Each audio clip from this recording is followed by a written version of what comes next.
السلام علیکم ورحمۃ اللہ وبرکاتہ. کیا حال ہے سب کا؟ نحمده ونصلی علی رسولہ الکریم، اما بعد فاعوذ باللہ من الشیطان الرجیم. بسم اللہ الرحمن الرحیم. رب اشرح لی صدری ویسر لی امری واحلل عقدۃ من لسانی یفقہوا قولی. قرآن مجید قبر کے عذاب سے حفاظت کا ذریعہ ہے. ابو ہریرہ رضی اللہ عنہ بیان کرتے ہیں کہ آدمی کو جب اس کی قبر میں لایا جاتا ہے تو فرشتہ اس کے سر کی طرف سے آتا ہے، یعنی عذاب کے لیے، تو تلاوت قرآن اسے روک دیتی ہے.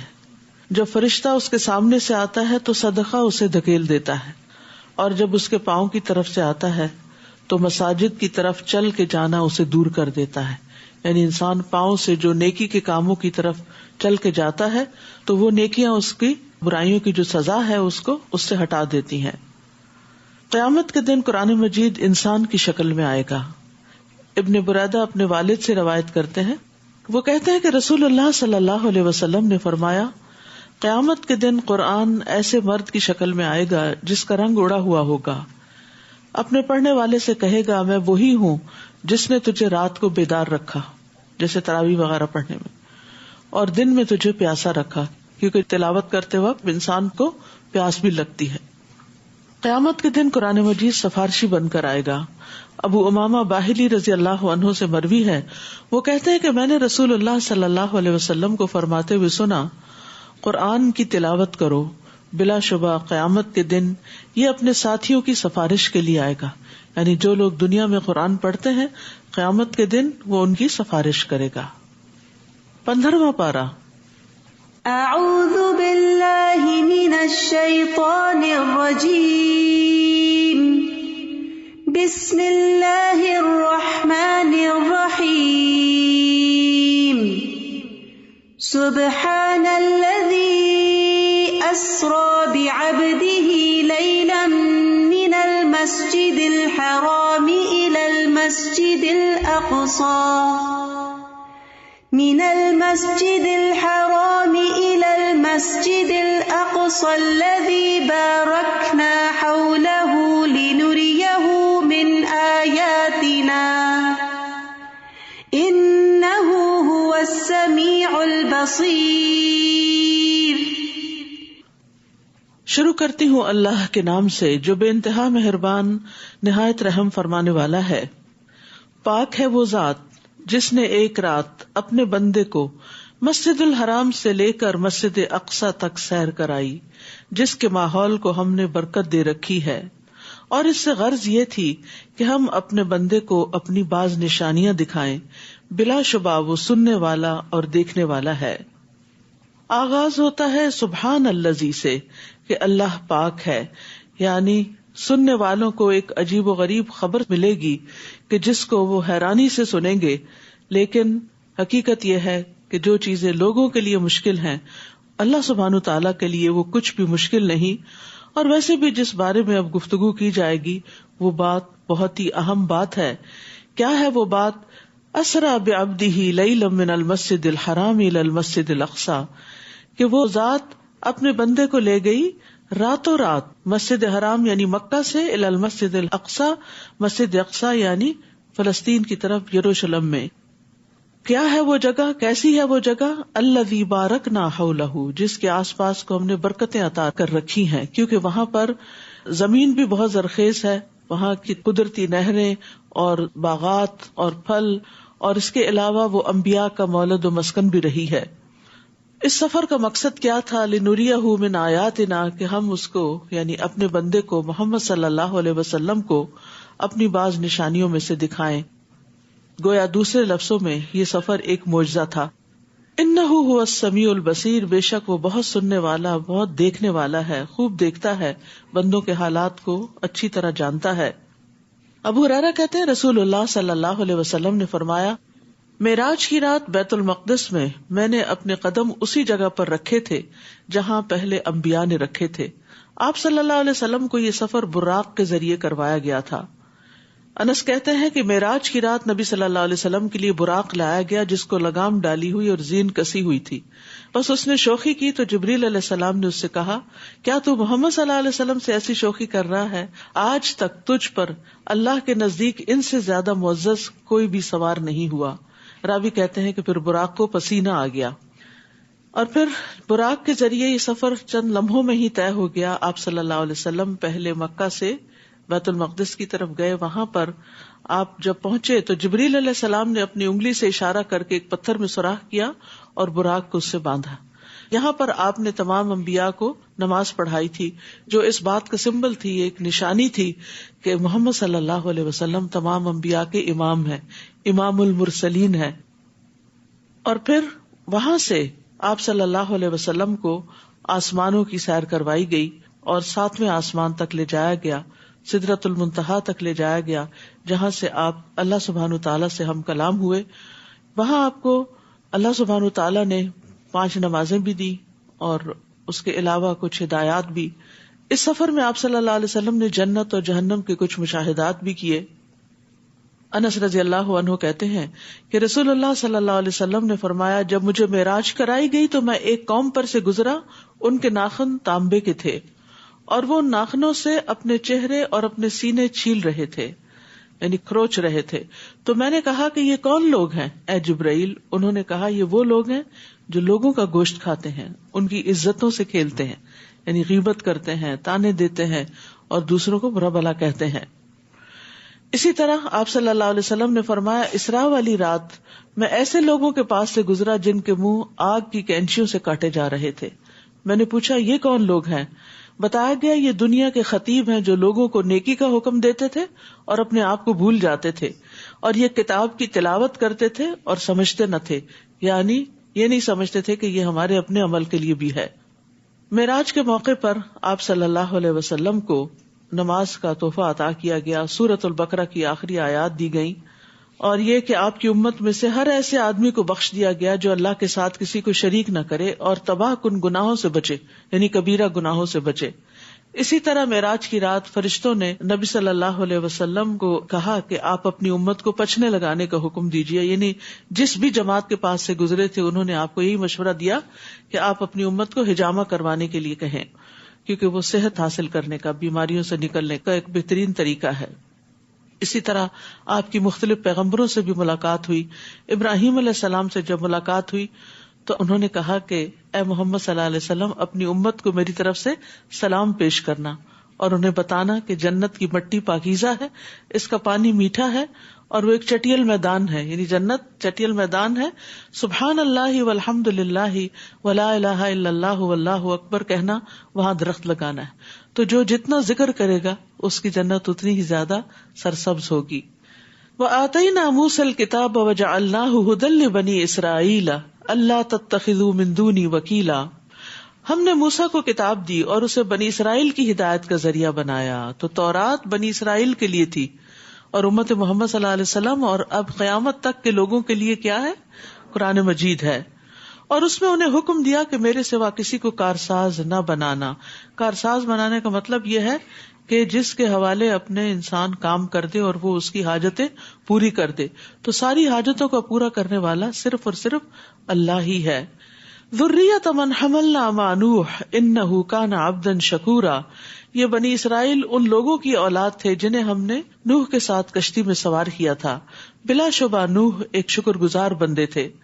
تو یہاں اللہ سبحانہ وتعالیٰ خاص طور پر نوح علیہ السلام کی شکر گزاری کی تعریف فرما رہے ہیں, اور مقصد کیا ہے کہ ہم بھی ان کی طرح شکر گزار بن جائیں. لیکن شکر گزار بندہ بننے کے لیے سخت محنت کرنی پڑتی ہے. مغیرہ کہتے ہیں کہ نبی صلی اللہ علیہ وسلم کھڑے ہوتے تاکہ نماز پڑھیں, یہاں تک کہ آپ کے دونوں پاؤں یا دونوں پنڈلیاں پھول جاتی, یعنی سوج جاتی. اس سے متعلق آپ سے کچھ کہا جاتا کہ آپ اتنی مشقت کیوں کرتے ہیں, تو آپ فرماتے کہ کیا میں اللہ کا شکر گزار بندہ نہ بنوں. یعنی شکر گزاری صرف زبان سے شکر گزاری نہیں ہوتی, عمل کے ذریعے ہوتی ہے, اور آج کل اس عمل کا اچھا موقع ہے. اسی طرح شکر گزاری میں انسان جو کچھ بھی کھاتا یا پیتا ہے تو اس پر بھی اپنے رب کو یاد کرے, بسم اللہ پڑھ کر آغاز کرے اور الحمدللہ کہہ کر اللہ کا شکر ادا کرے. اس کتاب میں ہم نے بنی اسرائیل کو صاف صاف کہہ دیا تھا کہ تم زمین پر 2 بار فساد عظیم برپا کرو گے اور بڑی سرکشی دکھاؤ گے. پھر جب ہمارا پہلا وعدہ آ گیا تو اے بنی اسرائیل، ہم نے تمہارے مقابلے میں اپنے بڑے جنگجو بندے لا کھڑے کیے جو تمہارے شہروں کے اندر گھس کر دور تک پھیل گئے. یہ اللہ کا وعدہ تھا جسے پورا ہو کر رہنا تھا کہ جب بنی اسرائیل نے پیغمبروں کو قتل کرنا شروع کیا، یعنی حضرت عیسیٰ علیہ السلام کے قتل کے منصوبے بنائے اور اس طرح حضرت یحییٰ علیہ السلام کو قتل کر دیا، تو اس کی پاداش میں پھر اللہ تعالیٰ نے ان پر ظالم بادشاہ مسلط کیے. ثم رددنا لکم الکرۃ علیہم، پھر ہم نے ان فاتحین پر تمہیں غلبے کا موقع دیا، مال اور اولاد سے تمہاری مدد کی اور نفری میں بہت زیادہ بڑھا دیا.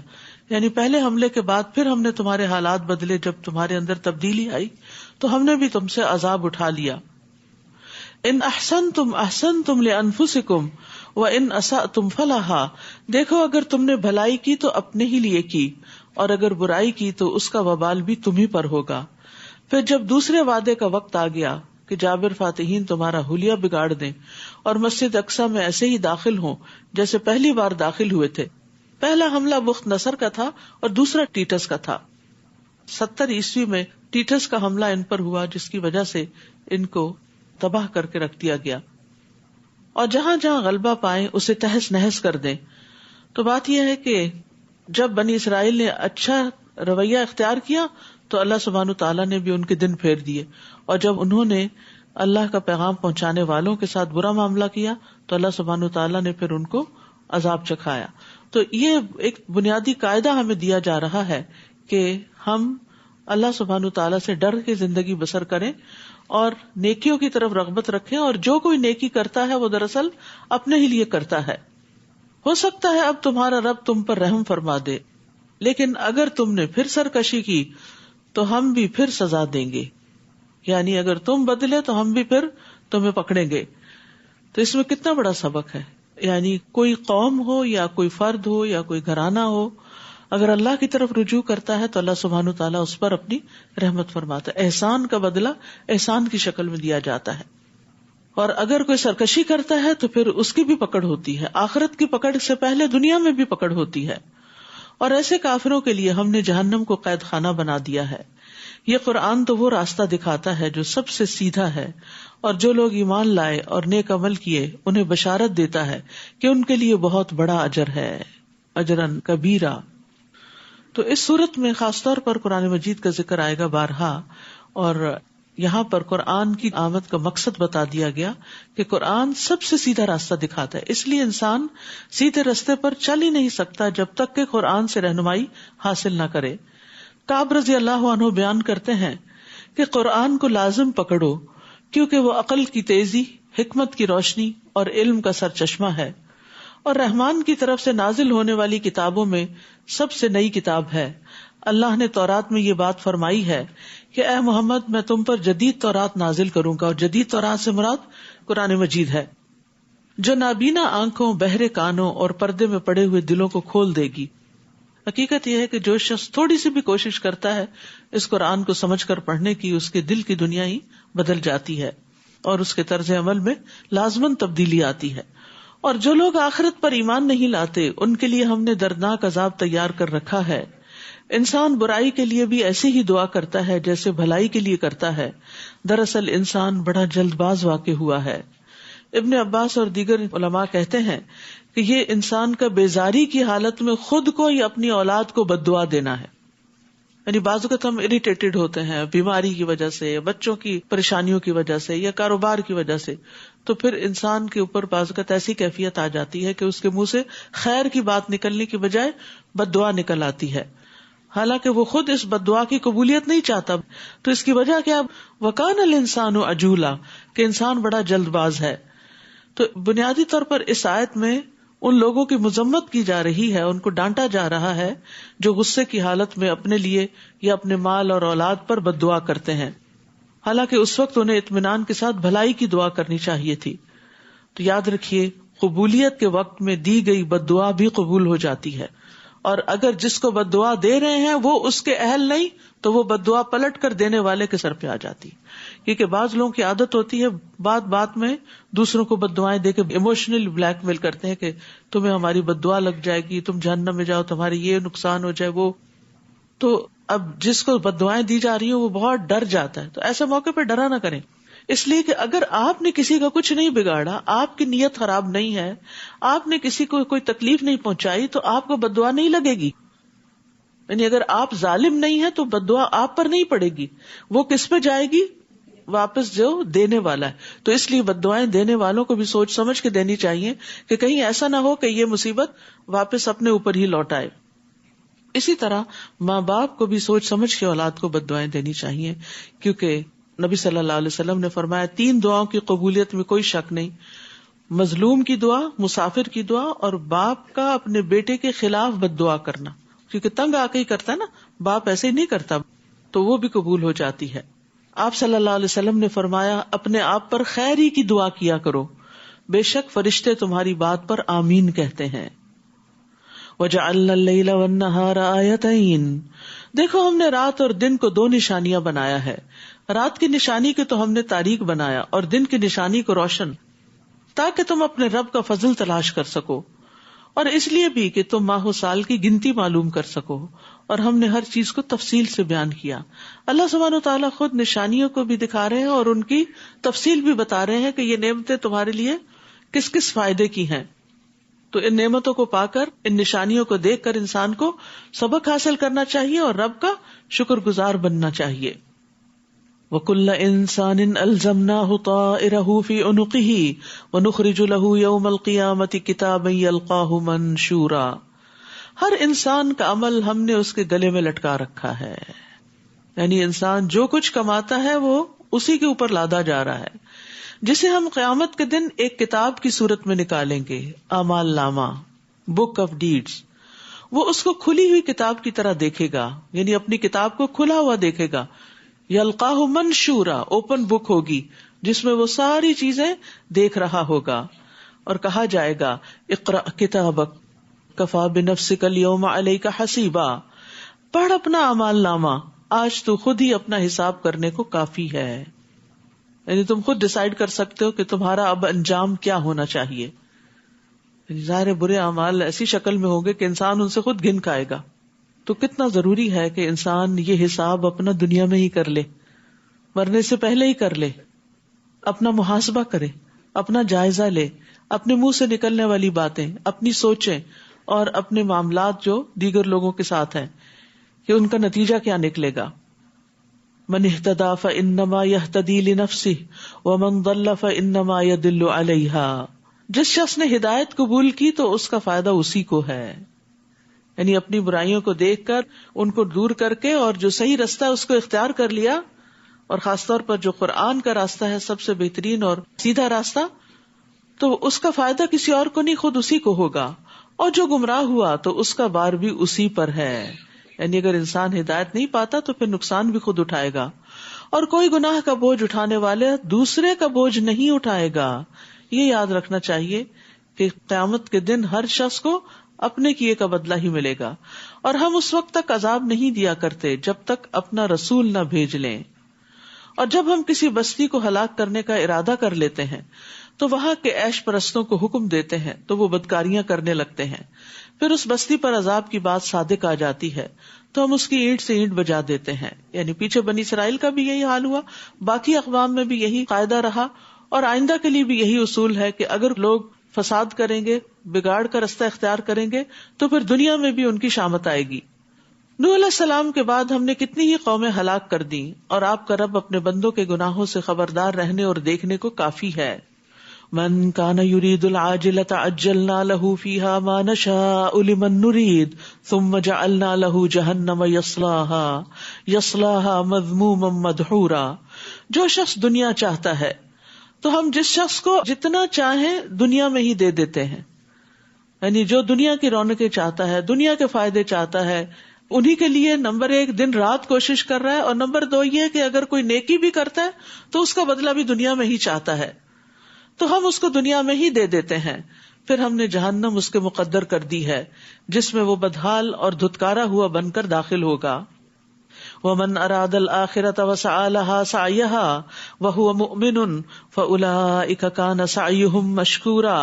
اور جو شخص آخرت کا ارادہ کرے کہ مجھے آخرت کا اجر چاہیے اور اس کے لیے اپنی مقدور بھر کوشش بھی کرے، یعنی صرف ارادہ ہی نہ ہو بلکہ کوشش بھی ہو، اور وہ مومن بھی ہو. یعنی ایمان شرط ہے، صرف کوشش اور محنت اور اچھے کام ہی نہیں. تو ایسے لوگوں کی کوشش کی قدر کی جائے گی. تو اس آیت میں اس بات پہ تنبیہ کی گئی ہے کہ بغیر محنت کے آخرت کی بھلائی کا ارادہ کرنا محض ایک دھوکہ ہے، یعنی اپنے آپ کو دھوکہ دینا ہے. دنیا میں بھی انسان جس چیز کو چاہتا ہے تو پھر اس کو پانے کے لیے کوشش بھی کرتا ہے، محنت بھی کرتا ہے. کُلًّا نُمِدُّ هَٰؤُلَاءِ وَهَٰؤُلَاءِ مِنْ عَطَاءِ رَبِّكَ وَمَا كَانَ عَطَاءُ رَبِّكَ مَحْظُورًا. ہم ہر طرح کے لوگوں کی مدد کرتے ہیں، خواہ یہ ہوں یا وہ ہوں، اور یہ بات آپ کے رب کا عطیہ ہے، اور آپ کے رب کا عطیہ کسی پر بند نہیں. یعنی اللہ سبحانہ وتعالیٰ دنیا میں صرف ایمان والوں کی مدد نہیں کرتا، دوسروں کی بھی کرتا ہے، اور اللہ جس کی چاہے کرے، کوئی اس کو روکنے والا نہیں. بعض اوقات انسان جس سے حسد کرتا ہے تو انسان اس کا برا چاہتا ہے، اور یہ چاہتا ہے کہ اس کو کوئی خیر نہ ملے. یعنی خاص طور پر قریبی رشتے داروں کے اندر جو اندر سے کولڈ وار چل رہی ہوتی ہے، تو انسان چاہتا ہے کہ ساری خیر میرے ہی گھر میں آ جائے اور دوسرے کی طرف نہ جائے. لیکن ظاہر ہے کہ خیر کا بانٹنے والا تو اللہ ہے، کسی کے چاہنے سے کیا ہوتا ہے، اور کسی کے بدخواہی سے بھی ضروری نہیں کہ کسی کو نقصان ہی پہنچ جائے، ضروری نہیں کہ کوئی آپ سے حسد کرے تو آپ برباد ہی ہو جائیں. بہت سے لوگ حسد میں پھر اور آگے بڑھ جاتے ہیں اور جادو وغیرہ کرنے لگتے ہیں اور فساد شروع کر دیتے ہیں زمین میں. تو ایسے سارے لوگوں کو یاد رکھنا چاہیے کہ جو کسی کے لیے کنواں کھودتا ہے وہ خود اس میں گرتا ہے. دیکھو ہم نے کیسے ایک کو دوسرے پر فضیلت دی ہوئی ہے، اور آخرت میں دوسری قسم یعنی آخرت چاہنے والوں کے درجات زیادہ اور فضیلت بھی بڑی ہوگی. وَلَلْآخِرَةُ أَكْبَرُ دَرَجَاتٍ وَأَكْبَرُ تَفْضِيلًا. ایک وہ ہے جو دنیا کا ارادہ کرتا ہے، اور ایک وہ ہے جو آخرت چاہتا ہے. جو آخرت چاہتا ہے وہ بڑے درجات پائے گا. اور اس کے بارے میں آتا ہے کہ جنت کے 100 درجے ہیں، اور ان کے درمیان کا فاصلہ ایسا ہی ہے جیسے زمین اور آسمان کا فاصلہ ہو. اور فردوس اس کا اعلیٰ ترین درجہ ہے، اس سے جنت کی 4 نہریں نکلتی ہیں. اس کے اوپر رب کا عرش ہے. جب بھی تم اللہ سے سوال کرو تو اس سے جنت الفردوس مانگو. اللہم انا نسألک الجنت الفردوس الاعلی. لا تجعل مع اللہ الہا آخر فتقعد مذموما مخذولا. اللہ کے ساتھ کوئی دوسرا الہ نہ بنانا، ورنہ تم بدحال اور بے یار و مددگار بیٹھے رہ جاؤ گے. یعنی کوئی تمہاری مدد کو نہیں آئے گا، کیونکہ اللہ کے سوا کوئی اور الہ ہے ہی نہیں، کوئی رازق ہے ہی نہیں، کوئی مالک ہے ہی نہیں، کسی کے پاس اختیارات ہے ہی نہیں، کوئی کچھ دینے کے قابل ہی نہیں. لہٰذا تم اللہ کو چھوڑ کر کسی اور کی طرف مت راغب ہو. اپنی ساری توجہ، اپنی رغبتیں، اپنی تمنائیں، اپنی فریادیں سب کی سب اللہ کے سامنے رکھو. وَقَضَىٰ رَبُّكَ أَلَّا تَعْبُدُوا إِلَّا إِيَّاهُ. آپ کے رب نے فیصلہ کر دیا ہے کہ تم اس کے علاوہ کسی اور کی عبادت نہ کرو، اور والدین کے ساتھ اچھا سلوک کرو. اگر ان میں سے کوئی ایک یا دونوں تمہارے سامنے بڑھاپے کی عمر کو پہنچ جائیں تو انہیں اف تک نہ کہو، نہ ہی انہیں جھڑکو، اور ان سے بات کرو تو ادب سے کرو. یہاں بڑھاپے کی حالت کو خاص کیا گیا ہے کیونکہ اس وقت ماں باپ کمزور ہو چکے ہوتے ہیں، اولاد جوان ہو چکی ہوتی ہے. جوان لوگوں کے خواہشات اور جذبات اور طریقہ کار کچھ اور ہوتا ہے، بوڑھے لوگوں کا طریقہ کچھ اور بدل چکا ہوتا ہے اپنے تجربات کی روشنی میں یا اپنی کمزوری کی وجہ سے. تو پھر دونوں کے چونکہ مقاصد فرق ہوتے ہیں، طریقے فرق ہوتے، تو کلیش بہت ہونے لگتا ہے. تو ایسے میں ماں باپ نہیں جھک سکتے، ان میں تبدیلی کی مت سوچو، کیونکہ وہ تو بڑے ہو چکے ہیں، وہ تو پکے ہو چکے ہیں، وہ تو مضبوط درخت بن چکے ہیں. اب اگر آپ چاہو کہ ان کو ڈھال لیا جائے، ان کو جھکا لیا جائے اور ان کی عادتیں بدل لی جائیں تو یہ نہیں ممکن. تو اس لیے ضروری ہے کہ اولاد اپنے اندر نرمی پیدا کرے، اولاد ان کے آگے جھکے. اور یہاں اف 2 حرفی کلمہ ہے جو انتہائی ناپسندیدگی اور بیزاری کے وقت انسان کے منہ سے نکلتا ہے. اف، پھر وہی بات، اف، پھر اسی کام کے لیے بلا لیا. تو اس کو بھی منع کر دیا گیا. تو پھر اگر اف منع ہے تو پھر لمبی چوڑی نصیحتیں ماں باپ کو اور جھگڑے اور بدتمیزی اور بد اخلاقی کی تو کہیں بھی گنجائش نہیں. یاد رکھیے بڑھاپے میں والدین کو ستانے والا جنت سے محروم رہے گا. ابو ہریرہ سے روایت ہے کہ نبی صلی اللہ علیہ وسلم نے فرمایا، اس کی ناک خاک آلود ہو، پھر اس کی ناک خاک آلود ہو، پھر اس کی ناک خاک آلود ہو. پوچھا گیا اللہ کے رسول کس کی؟ آپ نے فرمایا جس نے اپنے والدین یا ان میں سے کسی ایک کو بڑھاپے میں پایا پھر وہ ان کی خدمت کر کے جنت میں داخل نہ ہوا.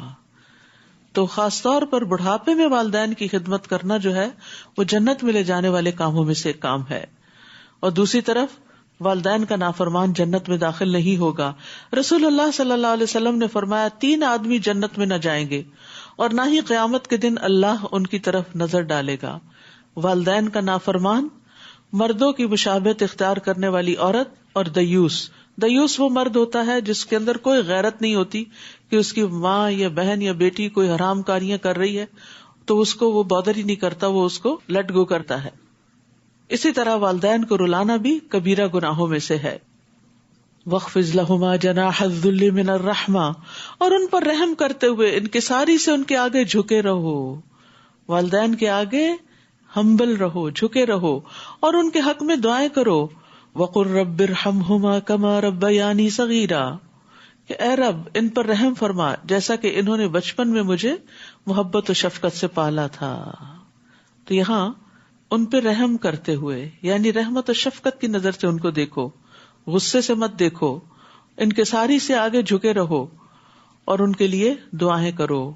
اور پھر یہ ہے کہ کندھے جھکا کے رکھو، یعنی اپنا پوسچر بھی ایسا رکھو کہ جس سے تکبر ظاہر نہ ہو بلکہ عاجزی، کہ آپ ماں باپ کے آگے جھکے ہوئے. بعض اوقات یہ ہوتا ہے کہ اولاد زیادہ قابل ہو جاتی، ماں باپ بڑھاپے میں پہنچ کر پڑھ لکھ کر بھی سب کچھ بھول جاتے، تو اولاد جو ہے وہ جب جوان ہوتی ہے اور جان پکڑتی ہے تو پھر وہ ماں باپ سے بھی آگے نکلنے لگتی ہے. تو ایسے میں بھی انسان کو کبھی یہ ظاہر نہیں کرنا چاہیے کہ ہم آپ سے بہتر ہیں، آپ کو کچھ پتا نہیں. یہ دیکھیں عام طور پہ بچوں کے اندر یہ چیز کتنی آ گئی ہے کہ ماں باپ کو بے وقوف سمجھتے ہیں.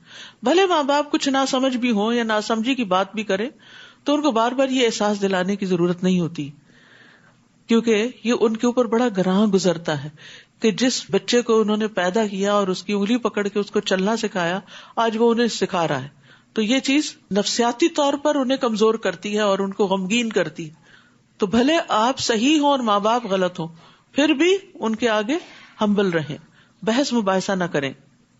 اور والدین میں سے بھی پھر ماں حسن سلوک کی زیادہ مستحق ہے. ابو ہریرہ کہتے ہیں کہ ایک آدمی رسول اللہ صلی اللہ علیہ وسلم کی خدمت میں حاضر ہوا اور عرض کیا، یا رسول اللہ، میرے اچھے سلوک کا سب سے زیادہ حقدار کون ہے؟ آپ نے فرمایا کہ تمہاری ماں. اس نے پھر پوچھا، آپ نے پھر وہی جواب دیا، پھر پوچھا، تیسری بار بھی آپ نے وہی جواب دیا، چوتھی بار آپ نے کہا تمہارا باپ. ربکم اعلم بما فی نفوسکم، جو کچھ تمہارے دل میں اللہ اسے خوب جانتا ہے کہ تم کس دل سے ماں باپ کی خدمت کر رہے. ماں باپ تو کتنی محبت سے پالتے ہیں، لیکن بچے انتظار میں رہتے ہیں کہ اب یہ کب دنیا سے جائیں گے اور کب ہمارے سر سے یہ بوجھ اترے گا اور کب ہم بھی آزاد ہوں گے. تو جو تم دلوں میں سوچتے ہو اللہ اس کو بھی خوب جانتا ہے، اس بارے میں یا کسی اور بارے. چونکہ یہ پیچھے ماں باپ سے متعلق بات سے ہی ریلیٹڈ ہے، اس لیے سب سے پہلے اسی کانٹیکسٹ میں اس کو دیکھنا چاہیے. اگر تم صالح بن کر رہو تو وہ ایسے رجوع کرنے والوں کو معاف کر دینے والا ہے. یعنی دل کے خیالات تو اوپر نیچے ہوتے ہی رہیں گے، لیکن اگر تمہارا طرز عمل اچھا ہے، تم عملی طور پر صالح ہو، نیک ہو، تو پھر جو رجوع کرے گا یعنی اپنی غلطی سے توبہ کر لے گا، اللہ تعالیٰ اس کو معاف کر دے گا. یعنی انسان کو جب احساس ہوتا ہے کہ وہ غلط سوچ رہا ہے یا اس کے منہ سے غلط بات نکل گئی ہے تو پھر وہ پلٹ کر اپنا رویہ اچھا کر لیتا ہے تو اس کی غلطی بھی معاف ہو جاتی ہے. وَآتِ ذَا الْقُرْبَى حَقَّهُ وَالْمِسْكِينَ وَابْنَ السَّبِيلِ وَلَا تُبَذِّرْ تَبْذِيرًا، اور رشتہ دار کو اس کا حق دو اور مسکین اور مسافر کو اس کا حق ادا کرو اور فضول خرچی نہ کرو. ان المبذرین کانوا اخوان الشیاطین وکان الشیطان لربہ کفورا، کیونکہ فضول خرچی کرنے والے شیطانوں کے بھائی ہیں اور شیطان اپنے رب کا بڑا ہی ناشکرا ہے. تو یہ تبذیر کیا ہوتا ہے؟ تبذیر کا لفظ بذر سے، بذر کہتے ہیں بیج کو. تو جیسے بیج ایسے پھیلا دیا جاتا ہے نا کھیت میں، تو وہ تو بہرحال اگی آتا ہے لیکن بظاہر یوں لگتا ہے جیسے مٹی میں جا کے گم گیا. تو اس سے تشبیہ دی گئی ہے کہ تم اپنا مال یوں ہی ہر جگہ نہ لٹاتے پھرو. اور پھر خاص طور پر مال کو خواہشات پر ضرورت سے زیادہ خرچ کرنا، ضروریات پر نہیں. تبذیر میں، فضول خرچی میں پہلی چیز کیا آتی ہے؟ خواہشات پر خرچ کرنا، اور وہ بھی ضرورت سے زائد.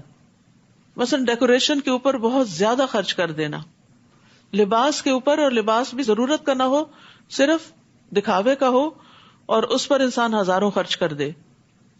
اور پھر اسی طرح یہ کہ ناجائز چیزوں میں خرچ کرنا، ضروریات میں بھی حد سے زیادہ خرچ کرنا.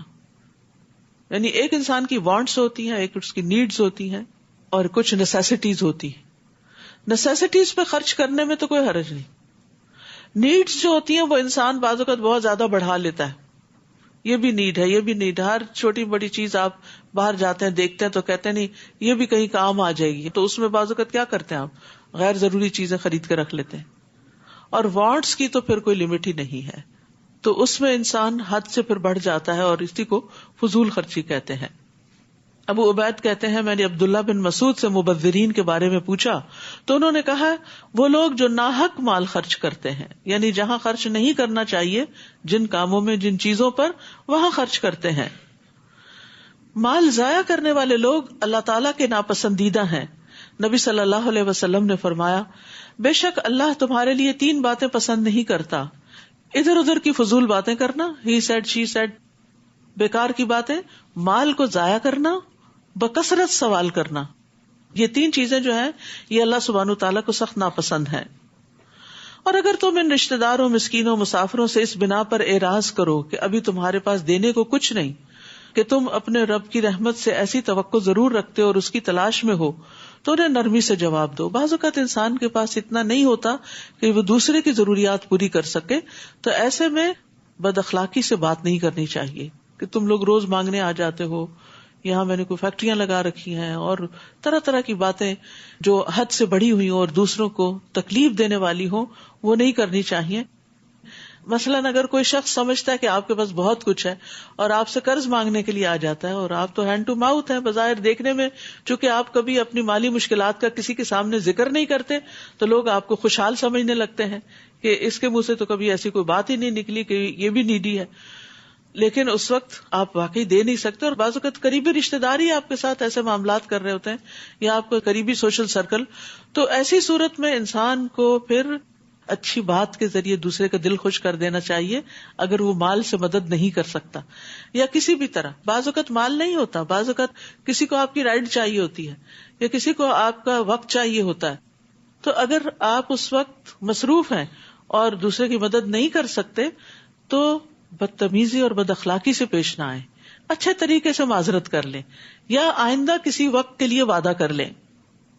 اور نہ تو اپنا ہاتھ گردن سے باندھ رکھ اور نہ ہی اسے پوری طرح کھلا چھوڑ دو، ورنہ خود ملامت زدہ اور درماندہ بن کر رہ جاؤ گے.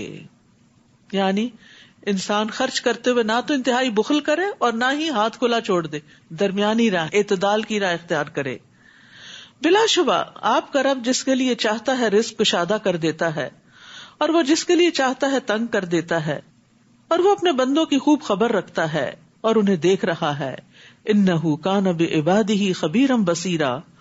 اور مفلسی کے اندیشے سے اپنی اولاد کو قتل نہ کرو، انہیں اور خود تمہیں بھی رزق ہم دیتے ہیں. انہیں قتل کرنا بہت بڑا گناہ ہے. والدین کے حقوق کے بعد اولاد کے حقوق، اور ان میں سب سے پہلا حق ان کی زندگی کا حق ہے کہ ان کو نہ تو پیٹ کے اندر قتل کرو اور نہ باہر آنے کے بعد. اور اس ڈر سے خاص طور پر مت ابارٹ کراؤ اپنے پریگنینسی کو کہ تم ان کا خرچ کہاں سے اٹھاؤ گے، کیونکہ ہم بہت مٹیریلسٹک ہو گئے نا، ہر چیز کو کیلکولیٹ کرتے رہتے ہیں کہ اتنی میری آمدنی ہے، ایک بچے کے اوپر اتنا منتھلی خرچ ہوتا ہے، اگر ایک اور بچہ آ گیا تو میرا بجٹ آؤٹ ہو جائے گا، پھر میں کیا کروں گا. نہیں، اللہ سبحانہ تعالیٰ اسی اعتبار سے وسائل بھی پیدا کر دے گا. بیماری یا کوئی اور ریزن ہو سکتی ہے کہ جس سے انسان اپنی تحدید اولاد کرے، لیکن مفلسی کے ڈر سے نہیں، اس کی اجازت نہیں. تو اس آیت سے یہ بھی پتہ چلتا ہے کہ اللہ تعالیٰ اپنے بندوں پر ان کے والدین سے بھی زیادہ مہربان ہے. اور اولاد کا قتل جو ہے یہ کبیرہ گناہوں میں سے ہے. وَلَا تَقْرَبُوا الزِّنَا، اور زنا کے قریب بھی نہ جاؤ کیونکہ وہ بے حیائی اور برا راستہ ہے. اور کسی ایسے شخص کو قتل نہ کرو جسے قتل کرنا اللہ نے حرام قرار دیا ہے، الا یہ کہ حق کی بنا پر، یعنی قصاص وغیرہ میں. اور اگر کوئی شخص ناحق قتل کیا جائے تو ہم نے اس کے ولی کو پورا اختیار دیا ہے، لہذا اسے قتل میں زیادتی نہ کرنا چاہیے، یقیناً اسے مدد دی جائے گی. ولی کا اختیار کیا، چاہے تو قصاص لے یا دیت ہو یا معاف کر دے. اور اگر اسے قتل ہی کرنا ہے تو اس میں زیادتی نہیں کرے گا کہ ایک کے بدلے 4 کر دے اس قبیلے کے، یا یہ ہے کہ اذیت دے دے کے قتل کرے. اور یتیم کے مال کے قریب نہ جاؤ مگر اس صورت میں کہ وہ بہتر ہو، یہاں تک کہ وہ اپنی جوانی کو پہنچ جائے. اور عہد کی پابندی کرو کیونکہ عہد کے بارے میں تم سے باز پرس ہوگی. اللہ اکبر. ان العہد کان مسئولا. سوچ سمجھ کے وعدے کیا کریں اور سوچ سمجھ کے پھر ان کو نبھایا کریں، کیونکہ قیامت کے دن سوال کیا جائے گا کہ وعدہ پورا کیا تھا یا نہیں. اور وعدہ خلافی جو ہے یہ منافق کی نشانیوں میں سے ہے. اور جب تم ناپ کرو تو پورا پورا ناپو، اور تولو تو سیدھی ترازو سے تولو. یہ اچھا طریقہ ہے اور انجام کے لحاظ سے بھی بہتر ہے. اور کسی ایسی بات کے پیچھے نہ پڑو جس کا تجھے علم نہیں، کیونکہ اس بات کے متعلق کان، آنکھ اور دل سب کی باز پرس ہونی ہے. یہ بہت بڑا اخلاقی ادب سکھایا گیا ہے اور بہت زبردست اصلاح کی گئی ہے. تو امت کو اس بات کی تعلیم دی جا رہی ہے کہ اچھے ویل تھاٹ خیالات کو اور وہمی باتوں کو آپس میں مکس نہ کیا جائے. قتادہ کہتے ہیں اس کا مطلب یہ نہ کہو میں نے دیکھا حالانکہ تم نے دیکھا نہ ہو، بس تمہیں وہم ہو تو تم کو ہاں میں نے دیکھا تھا فلاں آیا تھا حالانکہ وہ تو نہیں آیا. یہ نہ کہو کہ میں نے سنا حالانکہ تم نے سنا نہ ہو. بعض اوقات تم کہتے ہیں نا میں نے سنا لیکن سنا نہیں ہوتا، تو یہ نہیں کہنا چاہیے. اور یہ نہ کہو کہ میں جانتا ہوں حالانکہ تم نہیں جانتے. ہاں مجھے پتا ہے، اور جب پوچھے کہاں ہے تو کہتے او مجھے بھول گیا. نہیں، جب تک یقینی بات نہ ہو اس کو منہ سے مت نکالو، کیونکہ ان سب باتوں کے بارے میں بھی پوچھ گچھ ہوگی. اسی طرح دل کے بعض خیال بھی گناہ ہوتے ہیں. یا ایھا الذین آمنوا اجتنبوا کثیرا من الظن ان بعض الظن اثم. اے لوگوں جو ایمان لائے ہو بہت سے گمان سے بچو، یقیناً بعض گمان گناہ ہوتے ہیں. تو اپنی گفتگو اور سوچ کو وہم و گمان پر رکھنے کی بجائے انسان علم یقینی پر اس کی بنیاد رکھے، کیونکہ ان السمع والبصر والفؤاد کل اولئک کان عنہ مسئولا ولا تمشی فی الارض مرحا. اور زمین میں اکڑ کر مت چلو، نہ تو تم زمین کو پھاڑ سکتے ہو اور نہ بلندی میں پہاڑوں تک پہنچ سکتے ہو. عباد الرحمان کی صفت یہ ہوتی ہے کہ وہ زمین پر نرمی سے چلتے ہیں، معتدل چال چلتے ہیں، نہ تو عاجزی اور سستی کے ساتھ بہت ہی ڈھیلے ڈھیلے اور نہ ہی بہت تیز، بلکہ اپنی ہمت کے مطابق درمیانی چال. اور پھر اسی طرح چلتے ہوئے اکڑنا نہیں چاہیے، متکبرانہ چال کی ممانعت کی گئی ہے. نبی صلی اللہ علیہ وسلم نے فرمایا جو شخص اپنے آپ کو بڑا سمجھے یا اپنی چال میں تکبر کو جگہ دے، یعنی تکبر والی چال چلے، وہ اللہ سے اس حال میں ملے گا کہ اللہ اس سے ناراض ہوگا. یاد رکھیے ہمارا دین ایک جامع دین ہے جس میں چلنے کا طریقہ تک سکھایا گیا ہے، مال خرچ کرنے کا، اولاد سے معاملہ کرنے کا، والدین سے معاملہ کرنے کا، اپنی شرم و حیا کا، کس طرح انسان کو بولنا چاہیے، کس طرح سوچنا چاہیے.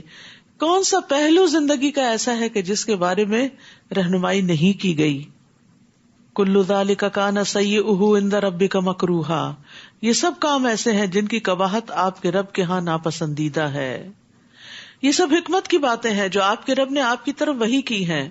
اور اللہ کے ساتھ کوئی دوسرا الہ نہ بنانا، ورنہ ملامت زدہ اور دھتکارے ہوئے جہنم میں ڈال دیے جاؤ گے. یہ سب سے بڑا جرم ہے. کیا تمہارے رب نے بیٹے دینے کو تو تمہیں چن لیا اور خود فرشتوں کو اپنی بیٹیاں بنا لیا؟ کتنی بڑی گناہ کی بات ہے جو تم کہہ رہے ہو.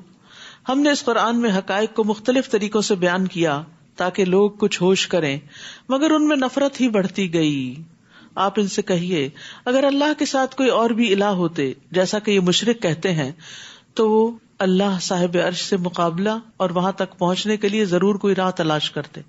یعنی یہ نہیں ہو سکتا کہ کوئی اللہ کے مقابل ہو اور پھر وہ نعوذ باللہ اللہ کی جگہ نہ لینا چاہے اور اس کا مقابلہ نہ کرے. سبحانہ و تعالی عما یقولون علوا کبیرا. وہ پاک ہے اور ان باتوں سے بہت بلند و برتر ہے جو یہ لوگ کہتے ہیں. تسبح له السماوات السبع والارض ومن فيهن وان من شيء الا يسبح بحمده ولكن لا تفقهون تسبيحهم انه كان حليما غفورا.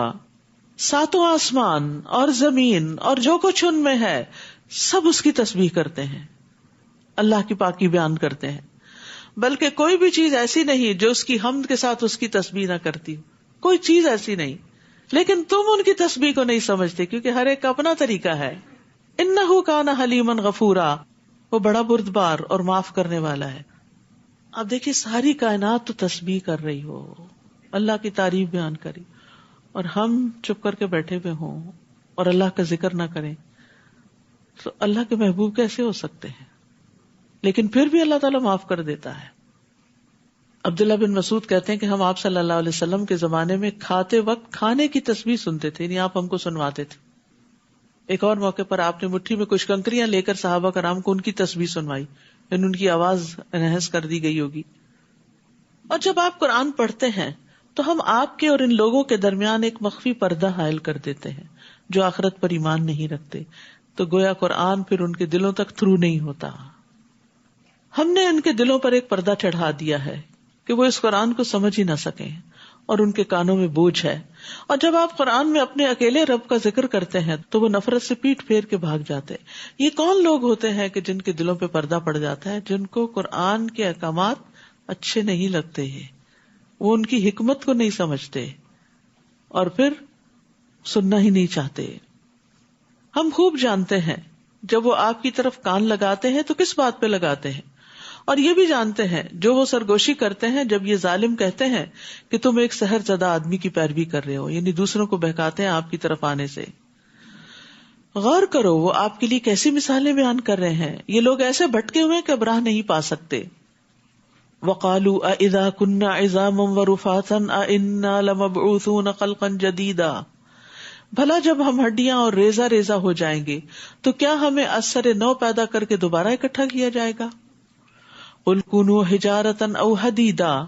آپ ان سے کہیے خواہ تم پتھر بن جاؤ یا لوہا بن جاؤ یا اس سے سخت تر مخلوق جو تمہارے جی میں آئے تو وہ بھی بن جاؤ، اللہ پھر بھی پیدا کر لے گا. یعنی دوبارہ پیدا کرنا اللہ کے لیے کچھ مشکل نہیں. پھر پوچھتے ہیں کہ ہمیں کون دوبارہ زندہ کرے گا؟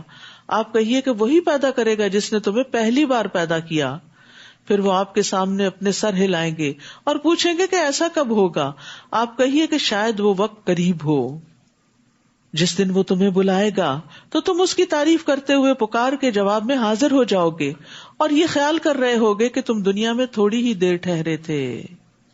دنیا کی زندگی آخرت میں بہت چھوٹی نظر آئے گی. وَقُلْ لِعِبَادِي يَقُولُوا الَّتِي هِيَ أَحْسَنُ. میرے بندوں سے کہہ دیجئے کہ وہی بات زبان سے نکالیں جو بہتر ہو. یہاں پھر اللہ تعالیٰ بڑے پیار سے بات کر رہے ہیں. وَقُلْ لِعِبَادِي، میرے بندوں سے کہہ دیجئے، اپنی طرف نسبت کر رہے ہیں ان بندوں کی. تو اگر ہمیں رب کا بندہ بننا ہے، عباد الرحمان بننا ہے، تو لازم ہے کہ اپنی زبان کو سنبھال کر رکھیں، زبان سے اچھی بات ہی نکالیں، کیونکہ شیطان لوگوں میں فساد ڈلوا دیتا ہے. جتنے بھی ریلیشن شپ کی خرابی ہوتی ہے اس کا آغاز زبان سے ہی ہوتا ہے. کوئی سخت کلمہ، سخت جملہ، کوئی گالی، کوئی جھگڑے کی بات، اور یہ انسان کو شیطان اکساتا ہے کہ اب کہو اس کو اور اس کو سبق سکھا دو اور اس کا منہ بند کر دو اور اس کو چپ کرا دو، یہ آئندہ تمہیں کبھی کچھ کہہ نہ سکے. اس طرح کی بہت ساری چیزیں جو ہیں وہ شیطان انسان سے کرواتا ہے، جس کی نتیجے میں انسان دوسرے کے ساتھ اپنے تعلقات بعض اوقات ہمیشہ کے لیے خراب کر کے رکھ لیتے. اور اس میں آپ دیکھیے کہ بہت سے گھر ٹوٹ جاتے ہیں زبان کی بے احتیاطی سے، آپس کے تعلقات خراب ہو جاتے ہیں زبان کی بے احتیاطی سے. تو بہت ضروری ہے کہ ہم سب زبان کو سنبھال کر استعمال کریں، سوچ سمجھ کر بولیں، پہلے تولو پھر بولو. اور یہ پوری امت کو ادب سکھا دیا گیا ہے. نبی صلی اللہ علیہ وسلم نے فرمایا، بے شک سلام عام کرنا اور اچھا کلام کرنا ایسے اعمال ہیں جو بخشش کو واجب کر دیتے ہیں. رسول اللہ صلی اللہ علیہ وسلم سے پوچھا گیا کون سی چیز جنت کو واجب کرتی ہے؟ فرمایا تم عمدہ کلام اور کھانا کھلانے کو لازم پکڑ لو، یہ دو چیزیں انسان کو جنت میں لے جاتی ہیں. تمہارا رب تمہارے حال سے خوب واقف ہے، وہ چاہے تو تم پر رحم کرے اور چاہے تو عذاب دے. اور اے نبی، ہم نے آپ کو ان کا وکیل بنا کر نہیں بھیجا. جو مخلوق آسمانوں میں اور زمین میں ہے آپ کا رب انہیں خوب جانتا ہے. اور ہم نے بعض نبیوں کو دوسروں پر فضیلت دی اور داؤد کو ہم نے زبور عطا کی. آپ ان سے کہیے ان کو پکارو جنہیں تم اللہ کے سوا معبود سمجھتے ہو، وہ تم سے تکلیف کو نہ ہٹا سکتے ہیں نہ بدل سکتے ہیں. جنہیں یہ لوگ پکارتے ہیں وہ تو خود اپنے رب کی طرف وسیلہ تلاش کرتے ہیں کہ کوئی اس سے قریب تر ہو جائے. وہ اس کی رحمت کے امیدوار رہتے ہیں، وہ اس کے عذاب سے ڈرتے ہیں. بلا شبہ آپ کے رب کا عذاب ڈرنے کی چیز ہے. اہل عرب میں سے کچھ لوگ ایسے تھے کہ جو جنوں کی عبادت کرتے تھے.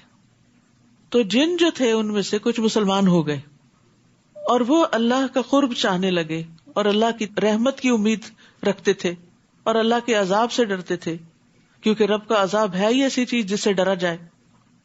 تو ان لوگوں کی طرف کہا جا رہا ہے کہ جو لوگ ایسے جنوں کو پوچھتے تھے اور ان کو وسیلہ بناتے تھے کہ یہ آگے ہمارے مسائل حل کروائیں گے اور ہماری بخشش کروائیں گے، وہ تو اب خود بھی رب کی رحمت کے امیدوار ہیں اور عذاب سے ڈرتے ہیں.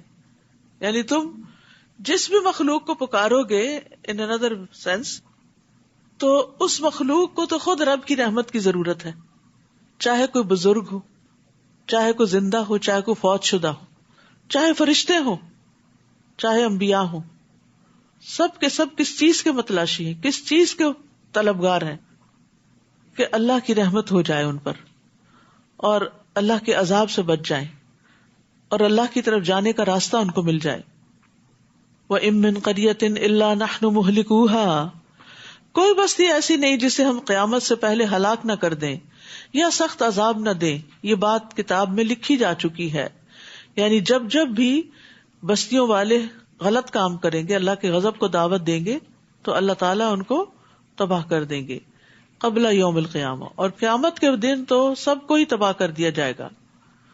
جو بات ہمیں معجزے بھیجنے سے روکتی ہے، اب ان کے ایک اور سوال کا جواب ہے، وہ یہ ہے کہ پہلے لوگ انہیں جھٹلاتے رہے. ہم نے قوم سمود کو ایک اونٹنی واضح معجزے کے طور پر دی تو انہوں نے اس پر ظلم کیا، اور معجزے تو ہم صرف ڈرانے کے لیے ہی بھیجتے ہیں. اور جب ہم نے آپ سے کہا تھا کہ آپ کا رب لوگوں کو گھیرے ہوئے ہے، اور جو نمائش یعنی واقعہ معراج ہم نے آپ کو دکھائی، اور وہ درخت جس پر قرآن میں لعنت کی گئی ہے، زقوم کا درخت، انہیں ان لوگوں کے لیے بس ایک آزمائش بنا رکھا ہے. ہم انہیں ڈراتے رہتے ہیں مگر تنبیہ ان کی سرکشی میں اضافہ ہی کرتی چلی جاتی ہے. اور یاد کرو جب ہم نے فرشتوں سے کہا کہ آدم کو سجدہ کرو تو ابلیس کے سوا سب فرشتوں نے اسے سجدہ کیا. کہنے لگا کیا میں اسے سجدہ کروں جسے تو نے مٹی سے پیدا کیا ہے؟ پھر کہنے لگا بھلا دیکھو یہ شخص جسے تو نے مجھ پر بزرگی دی ہے، اگر تو مجھے قیامت کے دن تک مہلت دے دے تو میں چند لوگوں کے سوا ان کی تمام تر اولاد کی بے خونی کر دوں گا. لَأَحْتَنِكَنَّ ذُرِّيَّتَهُ، احتنکن کا مطلب ہوتا ہے میں ان پہ قبضہ جما لوں گا، یعنی تمہاری اولاد تمہاری نہیں رہے گی، میں اسے اپنا بنا لوں گا. اور یہ ہم میں سے بہت سے لوگ دیکھ رہے ہیں، بچے ہمارے پیدا ہم نے کیے، سکھایا پڑھایا ہم نے، خرچ ہم نے ان پہ کیا، تعلیم ہم نے ان کو دی، لیکن جب بڑے ہوئے تو کوئی بات سننے کو تیار نہیں. کیا ہوا؟ کون ان کو اچک کے لے گیا؟ شیطان، کیونکہ اس نے یہ چیلنج دیا تھا کہ اگر مجھے قیامت کے دن تک مہلت مل گئی تو میں ابن آدم کی اولاد کو نسل در نسل بہکاتا رہوں گا. ابو ہریرہ سے مروی ہے کہ نبی صلی اللہ علیہ وسلم نے فرمایا شیطان ہر پیدا ہونے والے بچے کی کوکھ میں کچوکے لگاتا ہے، لیکن مریم علیہ السلام اور ان کے بیٹے کے ساتھ ایسا نہیں ہوا. کیا تم دیکھتے نہیں کہ بچہ جب پیدا ہوتا ہے تو کس طرح چیخ کر رو رہا ہوتا ہے؟ صحابہ نے عرض کیا کیوں نہیں یا رسول اللہ؟ آپ نے فرمایا یہ تب ہوتا ہے جب شیطان اس کی کوکھ میں کچوکے لگاتا ہے، یعنی پیدا ہوتے ہی اس کے پیچھے پڑ جاتا ہے. ابن عباس کہتے ہیں جب بچہ پیدا ہوتا ہے تو شیطان اس کو کچوکا لگاتا ہے، بس اگر وہاں اللہ کا ذکر کیا جائے تو وہ چلا جاتا ہے، اور اگر نہ لیا جائے اللہ کا نام تو بچے کے دل پہ جم جاتا ہے، وہیں سے وہ اس کو اپنا بنا لیتا ہے. تو اس لیے جتنی بھی مسلمان بیٹیاں ہیں، مائیں ہیں، خاص طور پر اس بات کا اہتمام کریں کہ جس وقت بچے کی پیدائش کا وقت ہو اس وقت پاس یا قرآن لگا ہوا ہو یا کوئی پڑھ رہا ہو، یعنی ذکر اذکار اس وقت کیا جائے تاکہ شیطان جو ہے وہ اس وقت بچے پہ حاوی نہ ہو سکے.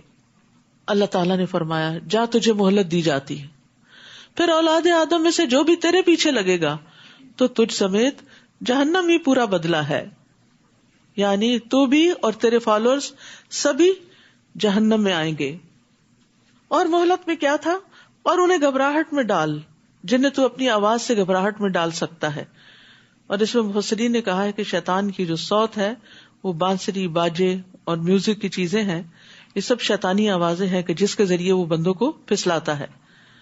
اپنے سوار اور پیادے ان پہ چڑھا لا، مال اور اولاد میں ان کا شریک بن، یعنی تجھے کھلی چھٹی ہے، جس طرح تو چاہے کام کر، انڈیویجلی انہیں بہکا سکتا ہے تو انڈیویجلی بہکا لے، کیونکہ جتنے انسان اس کی قدرت سے باہر نکلتے ہیں ان پر اتنی زیادہ وہ محنت کرتا ہے. اور ان سے وعدے کر، اور شیطان جو بھی وعدہ کرتا ہے وہ بس دھوکے کا ہی ہوتا ہے. ان عبادی لیس لک علیہم سلطان وکفی بربک وکیلا، جو میرے بندے ہیں ان پر تیرا قطعاً بس نہیں چلے گا، میرے بندوں پر تیرا بس نہیں چلے گا، چاہے تو ان پر کتنی بھی محنت کرے. اور اے نبی، آپ کے لیے آپ کے رب کا کارساز ہونا کافی ہے، یعنی شیطان کے مقابلے میں آپ رب کی مدد حاصل کریں، کیونکہ آپ کا شیطان مسلمان ہو گیا تھا. تمہارا رب وہی ہے جو تمہارے لیے سمندر میں کشتی کو چلاتا ہے تاکہ تم اس کا فضل تلاش کرو. یعنی رب کی پہچان نہیں ہے، دیکھو تمہاری کشتی کون چلاتا ہے. جس نے کشتی کو چلنے کی طاقت دے رکھی ہے وہی تمہارا رب ہے، یقیناً وہ تم پر بڑا رحم کرنے والا ہے. اور جب سمندر میں تمہیں کوئی مصیبت آتی ہے تو اللہ کے سوا جس کو تم پکارا کرتے ہو وہ تمہیں بھول جاتے ہیں. پھر جب وہ تمہیں نجات دے کر خشکی کی طرف لے آتا ہے تو تم اس سے منہ پھیر لیتے ہو، اور انسان تو ہے ہی ناشکرا. کیا تم اس بات سے بے خوف ہو گئے کہ وہ تمہیں خشکی پر ہی زمین میں دھنسا دے، یا تم پر ایسی آندھی بھیج دے جس میں پتھر ہوں، پھر تمہیں اپنے لیے کوئی کارساز نہ ملے. یاد رکھیے، خطرناک راستوں کو عبور کر لینا، سمندر کا سفر پار کر لینا، جنگل سلامتی سے عبور کر لینا، یہ ایک عظیم نعمت ہے جس کو عام طور پر انسان بھول جاتا ہے. اور اسی طرح اللہ سبحانہ وتعالیٰ جس طرح سمندر کی لہروں سے انسان کو بچا کر اس کے جہازوں کو پار لگاتا ہے، یا اڑتے جہازوں کو جس طرح وہ صحیح سلامت اپنی منزل تک پہنچاتا ہے، تو ان تمام مواقع پر انسان کو اللہ کا شکر ادا کرنا چاہیے. یا اس بات سے بے خوف ہو کہ وہ دوبارہ تمہیں سمندر میں لوٹا دے، پھر تم پر سخت آندھی بھیج دے جو تمہارے کفر کی پاداش میں تمہیں غرق کر دے، پھر تمہیں ہمارے خلاف کوئی پیچھا کرنے والا بھی نہ ملے. یعنی ہوتا یہ ہے کہ انسان مشکل وقت میں اللہ کو پکارتا ہے، جب مشکل چلی جاتی ہے تو بھول جاتا ہے. تو اللہ تعالیٰ اس کو یاد دلا رہے ہیں کہ کیا پھر تم مشکل میں نہیں پھنس سکتے؟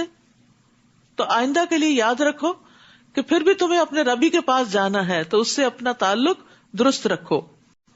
وَلَقَدْ كَرَّمْنَا بَنِي آدَمَ وَحَمَلْنَاهُمْ فِي الْبَرِّ وَالْبَحْرِ وَرَزَقْنَاهُمْ مِنَ الطَّيِّبَاتِ وَفَضَّلْنَاهُمْ عَلَى كَثِيرٍ مِّمَّنْ خَلَقْنَا تَفْضِيلًا. بلا شبہ ہم نے بنی آدم کو بزرگی عطا کی، یعنی اس میں تمام انسان شامل ہیں کہ ان کو باقی ساری مخلوقات پر فوقیت ہے. خلق لکم ما فی الارض جمیعا، تمہارے لیے ہے زمین میں جو کچھ ہے سارے کا سارا. اور بر و بحر میں انہیں سواری مہیا کی، کھانے کو پاکیزہ چیزیں دی، اور جو کچھ ہم نے پیدا کیا ان میں سے کثیر مخلوق پر نمایاں فوقیت دی. جس دن ہم ہر گروہ کو اس کے پیشوا کے ساتھ بلائیں گے، پھر جس کو اس کا نامہ اعمال دائیں ہاتھ میں دیا گیا تو ایسے لوگ اپنا نامہ اعمال پڑھیں گے اور ان پر ذرہ برابر بھی ظلم نہ کیا جائے گا. یعنی قیامت کے دن جس کو نامہ اعمال دائیں ہاتھ میں مل گیا وہ بڑا ہی خوش قسمت ہے، وہ عذاب سے بچ گیا. اور یہاں فتیل کا لفظ ہے جو کھجور کی گٹلی کے پھٹے ہوئے حصے میں ایک چھوٹی سی چیز ہوتی ہے، دھاگے کسی، یعنی اتنا کم درجے کا بھی ظلم نہیں ہوگا. انسان کو ذرے برابر بھی نیکی دکھا دی جائے گی اور اس کا اجر بھی ملے گا. آج ہم چھوٹی چھوٹی نیکیوں کو چھوٹا سمجھ کے چھوڑ دیتے ہیں، جبکہ کل ان سب کا بھی وزن ہوگا. اور بعض اوقات ہم چھوٹی نیکی دکھاوے کے لیے نہیں کرتے کیونکہ اس پر ہمیں کوئی تعریف نہیں ملنی ہوتی، تو ہم اس کی پرواہ بھی نہیں کرتے. اور کچھ پتہ نہیں کہ کل چھوٹی نیکی ہی فائدہ دے جائے، وہی کام آ جائے. وَمَنْ كَانَ فِي هَذِهِ أَعْمَى فَهُوَ فِي الْآخِرَةِ أَعْمَى وَأَضَلُّ سَبِيلًا. اور جو اس دنیا میں اندھا بنا رہا وہ آخرت میں بھی اندھا ہی رہے گا. یہ نہیں کہ فزیکلی اس کی آنکھیں نہیں تھی، بلکہ حق سے اندھا بنا رہا، ہدایت سے اندھا بنا رہا، تو قیامت کے دن بھی اس کو کچھ سجھائی نہیں دے گا، بلکہ راہ پانے کے لحاظ سے اندھے سے بھی زیادہ بھٹکا ہوا. ہم نے آپ کی طرف جو وحی کی ہے، قریب تھا کہ یہ کافر آپ کو اس سے بہکا دیتے تاکہ آپ نازل شدہ وحی کے علاوہ کچھ ہم پر افترا کریں، کچھ اور گڑھ لیں، اور اس صورت میں وہ تمہیں اپنا دوست بھی بنا لیتے. اور اگر ہم آپ کو ثابت قدم نہ رکھتے تو قریب تھا کہ آپ ان کی طرف تھوڑا بہت جھک جاتے. تو یاد رکھیے، ایمان میں ثابت قدمی اللہ کی طرف سے ملتی ہے. ابن قیم کہتے ہیں بندہ پلک جھپکنے کی دیر میں بھی اللہ سے بے نیاز نہیں ہو سکتا، کیونکہ وہی تو اسے ثابت قدم رکھتا ہے. یعنی اگر اللہ ثابت قدم نہ رکھے تو زمین و آسمان بھی اپنی جگہ پر قائم نہ رہے اور انسان کا ایمان بھی قائم نہ رہے. اسی لیے ربنا لا تزغ قلوبنا بعد اذ ہدیتنا کی دعا کی جاتی ہے. اور یہ دعا بھی بڑی زبردست ہے. اللہم رحمتک ارجو فلا تکلنی الی نفسی طرفۃ عین واصلح لی شانی کلہ لا الہ الا انت. کہ اللہ ایک لمحے کے لیے بھی مجھے میرے نفس کے حوالے نہ کرنا، ایک لمحے کے لیے بھی، کیونکہ وہی لمحہ ہو سکتا ہے کہ شیطان اچک کے لے جائے. اس صورت میں ہم آپ کو زندگی میں بھی دگنی سزا دیتے اور مرنے کے بعد بھی، پھر ہمارے مقابلے میں آپ کوئی بھی مددگار نہ پاتے. قریب تھا کہ یہ لوگ آپ کو اس سرزمین مکہ سے دل برداشتہ کریں تاکہ آپ کو یہاں سے نکال دیں، اور ایسی صورت میں آپ کے بعد یہ لوگ بھی یہاں زیادہ دیر نہ ٹھہر سکیں گے. تو یاد رکھیے، دوسروں کو در بدر کرنے والا خود بھی کہیں زیادہ دیر نہیں ٹکا کرتا. دوسروں کا برا چاہنے والا دراصل اپنا برا چاہ رہا ہوتا ہے. ہم نے آپ سے پہلے جو رسول بھیجے ان میں ہمارا یہی دستور رہا ہے، اور ہمارے اس قانون میں آپ تفاوت نہیں پائیں گے.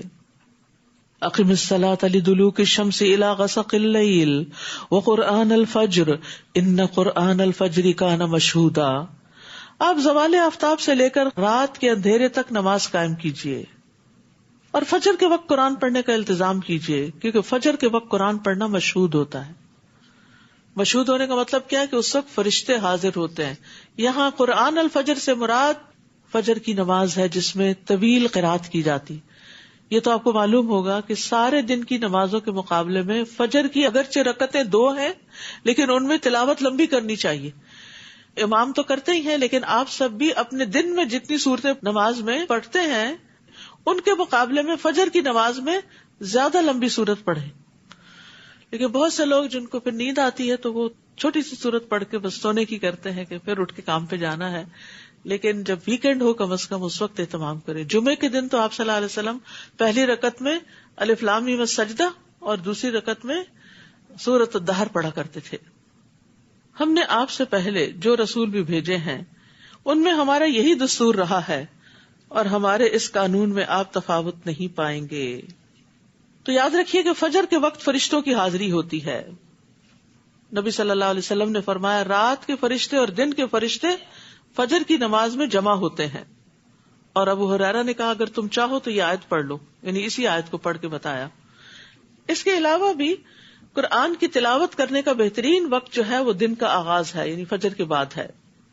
اس وقت پڑھنے کی ہیبٹ بنانی چاہیے، چاہے تھوڑا سا ہی انسان کیوں نہ پڑھے، یا پھر اگر نماز میں لمبا پڑھ چکا ہے تو بھی انشاءاللہ وہ اس کے قائم مقام ہو جائے گا. اور رات کو آپ تہجد کی نماز ادا کیجیے. یہ آپ کے لیے زائد نماز ہے، یعنی نبی صلی اللہ علیہ وسلم کے لیے فرض تھی، امت کے لیے نفل ہے. این ممکن ہے آپ کا رب آپ کو مقام محمود پر فائز کرے. تو مقام محمود کیا ہے؟ نبی صلی اللہ علیہ وسلم نے فرمایا لوگوں کو قیامت کے دن اٹھایا جائے گا، میں اور میری امت ایک ٹیلے پر ہوں گے، اور میرا رب مجھے سبز رنگ کی پوشاک پہنائے گا. پھر مجھے اجازت دی جائے گی اور میں وہ کہوں گا جو اللہ چاہے گا. بس یہی مقام محمود ہے، یعنی اس وقت ساری مخلوق کی زبان سے آپ کی تعریف جاری ہو جائے گی. تو جو شخص اذان سن کے یہ دعا پڑھتا ہے اللہم رب ھذہ الدعوۃ التامہ والی، تو قیامت کے دن اس کو نبی صلی اللہ علیہ وسلم کی شفاعت ملے گی. اور یہاں ایک اور بات بھی ہے کہ تہجد جو ہے وہ رات کے نوافل کو کہتے ہیں. اس کے لیے جو ایک عام نام ہے، جنیرک ہے، وہ ہے قیام اللیل.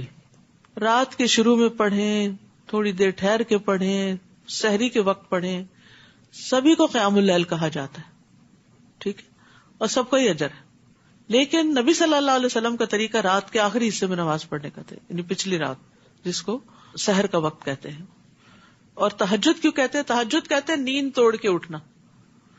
جو نماز نیند توڑ کے اٹھ کے پڑھی جاتی ہے وہ خاص طور پر تہجد اس نماز کے لیے ہے، لیکن رات کی ساری نمازوں میں سے کسی وقت کی نماز بھی جو ہے اس کو تہجد کہا جا سکتا ہے. یعنی آپ عشاء کے ساتھ بھی تہجد پڑھ کے سو سکتے ہیں، چاہے آپ ابھی سوئے نہیں.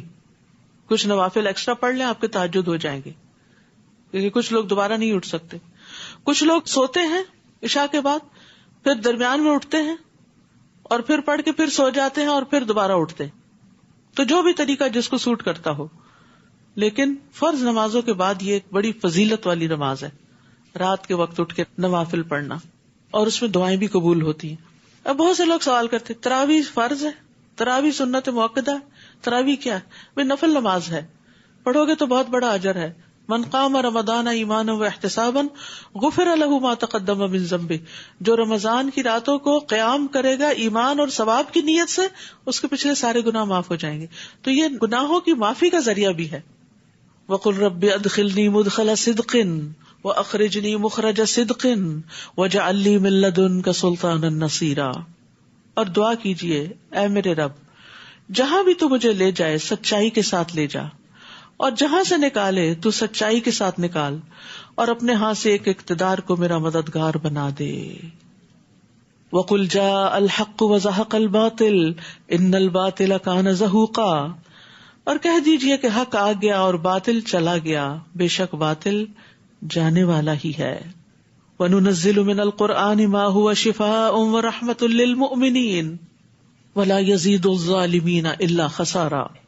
اور قرآن میں ہم جو کچھ نازل کرتے ہیں وہ مومنوں کے لیے تو شفا اور رحمت ہے، مگر ظالموں کے خسارے ہی میں اضافہ کرتا ہے. اللہ اکبر. جو ایمان رکھتے ہیں قرآن ان کے حق میں شفا ہے، اور ہر طرح کی بیماریوں سے شفا ہے، اور رحمت کا باعث بھی ہے. یعنی قرآن سے برکتیں اور رحمتیں آتی ہیں ان کی زندگی میں. لیکن جو ظالم ہیں، جو اس پر ایمان نہیں رکھتے یا ایمان رکھ کر پھر اس کے اندر سے نقص نکالتے ہیں، ان کے لیے پھر یہ نقصان میں ہی اضافہ کرتا ہے. ان کو قرآن سے ہدایت نہیں ملتی بلکہ وہ اور زیادہ دور چلے جاتے ہیں ہدایت سے. مجاہد اور قتادہ کہتے ہیں جو بھی اس قرآن کے ساتھ مجلس اختیار کرتا ہے، اکیلے یا سب کے ساتھ مل کے، جیسے ہم یہاں بیٹھے ہوئے ہیں، تو جب وہ اٹھ کر جاتا ہے یا تو وہ اضافے کے ساتھ اٹھتا ہے یا کمی کے ساتھ اٹھتا ہے. یعنی آ کر کچھ لے کے جاتا ہے یا پھر پہلا بھی گنوا کے جاتا ہے. یہ اللہ کا وہ فیصلہ ہے جو اس نے کیا کہ یہ ایمان والوں کے لیے سراسر شفا اور رحمت ہے، اور وہ ظالموں کو خسارے کے سوا کسی چیز میں زیادہ نہیں کرتا. اور یہ جہاں تک شفا کی بات ہے تو اللہ کی کتاب سے علاج کرنے میں کوئی حرج نہیں. خاص طور پر سورۃ الفاتحہ کو لازم پکڑ لیں جب بیمار ہو، اور عام طور پر بھی اپنے اوپر سورۃ فاتحہ پڑھ کے دم کر سکتے ہیں، بچوں پہ کر سکتے ہیں. حضرت عائشہ سے مروی ہے کہ رسول اللہ صلی اللہ علیہ وسلم ایک مرتبہ ان کے پاس تشریف لائے تو دیکھا ایک عورت عائشہ رضی اللہ تعالیٰ کا علاج کر رہی ہے یا ان کو دم کر رہی ہے. آپ نے اس سے فرمایا کتاب اللہ کے ساتھ اس کا علاج کرو. پہلے بھی آپ کو بتایا گیا تھا آیات شفا کا، اور پھر نبی صلی اللہ علیہ وسلم نے شفا کے لیے جو مسنون اذکار ہمیں بتائے وہ سب ایک کتاب میں اور پمفلٹ اور کارڈ میں جمع کر دیے گئے ہیں. تو جب بھی کوئی بیمار ہو تو دوا لیں، اچھی تیمارداری کریں مریض کی، لیکن اس میں سب سے بہترین تیمارداری کیا ہے کہ آپ اس پر قرآن پڑھ کر دم کریں. اور اسی طرح یہاں یہ کہا گیا کہ ظالموں کے خسارے میں اضافہ کرتا ہے، تو ہمیں اپنے آپ کو ظلم سے بچانا چاہیے. ظلم کرنے والے قرآن سے فائدہ نہیں اٹھا سکتے.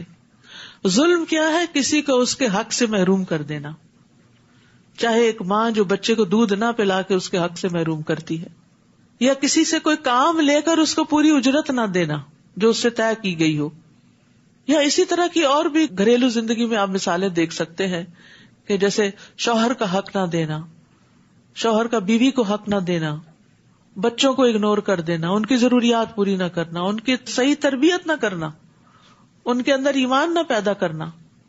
تو ظلم کی کئی قسمیں ہیں. کل بھی میں نے 3 قسمیں بتائی تھی، اللہ اور بندے کے بیچ میں، بندوں اور بندوں کے بیچ میں، اور اللہ کے بارے میں، یعنی جیسے شرک. تو جو ظالم ہوتے ہیں، یعنی توبہ نہیں کرتے، دوسروں پر زیادتی کرتے ہیں، قرآن ان کو فائدہ نہیں دیتا. اور جب ہم انسان پر انعام کرتے ہیں تو وہ منہ پھیرتا ہے اور اپنا پہلو موڑ لیتا ہے. نعمتیں جب ملتی ہیں تو بے وفائی کرتا ہے، اور جب اسے کوئی مصیبت پڑتی ہے تو مایوس ہو کے رہ جاتا ہے. لیکن مومن کیا کرتا ہے؟ نعمت ملتی ہے تو شکر کرتا ہے، مصیبت آتی ہے تو صبر کرتا ہے. قل کل یعمل علی شاکلتہ فربکم اعلم بمن هو اہدی سبیلا. آپ ان سے کہیے ہر کوئی اپنی طبیعت یا سوچ کے مطابق عمل کرتا ہے، لہذا تمہارا رب ہی خوب جانتا ہے کہ کون زیادہ سیدھی راہ چل رہا ہے. وَيَسْأَلُونَكَ عَنِ الرُّوحِ، لوگ آپ سے روح کے بارے میں پوچھتے ہیں کہ یہ ہمارے اندر کہاں سے آ گئی. آپ ان سے کہیے روح میرے رب کا حکم ہے. اور تمہیں علم میں سے بہت تھوڑا دیا گیا، تم یہ ساری باتیں سمجھ ہی نہیں سکتے.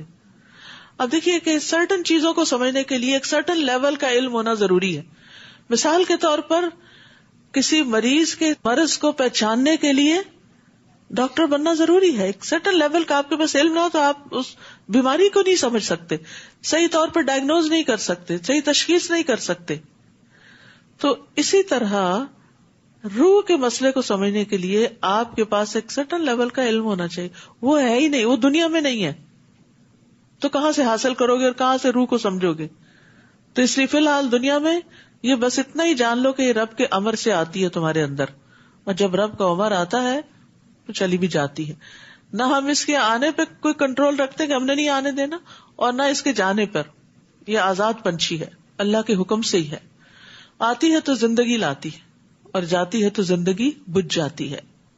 اور جو کچھ ہم نے آپ کی طرف وحی کی، اگر ہم چاہیں تو اسے لے جائیں، پھر ہمارے مقابلے میں آپ کو کوئی ایسا مددگار نہ ملے جو اسے واپس لا سکے، الا یہ کہ آپ کا رب ہی مہربانی فرما دے، کیونکہ آپ پر اس کا بہت بڑا فضل ہے.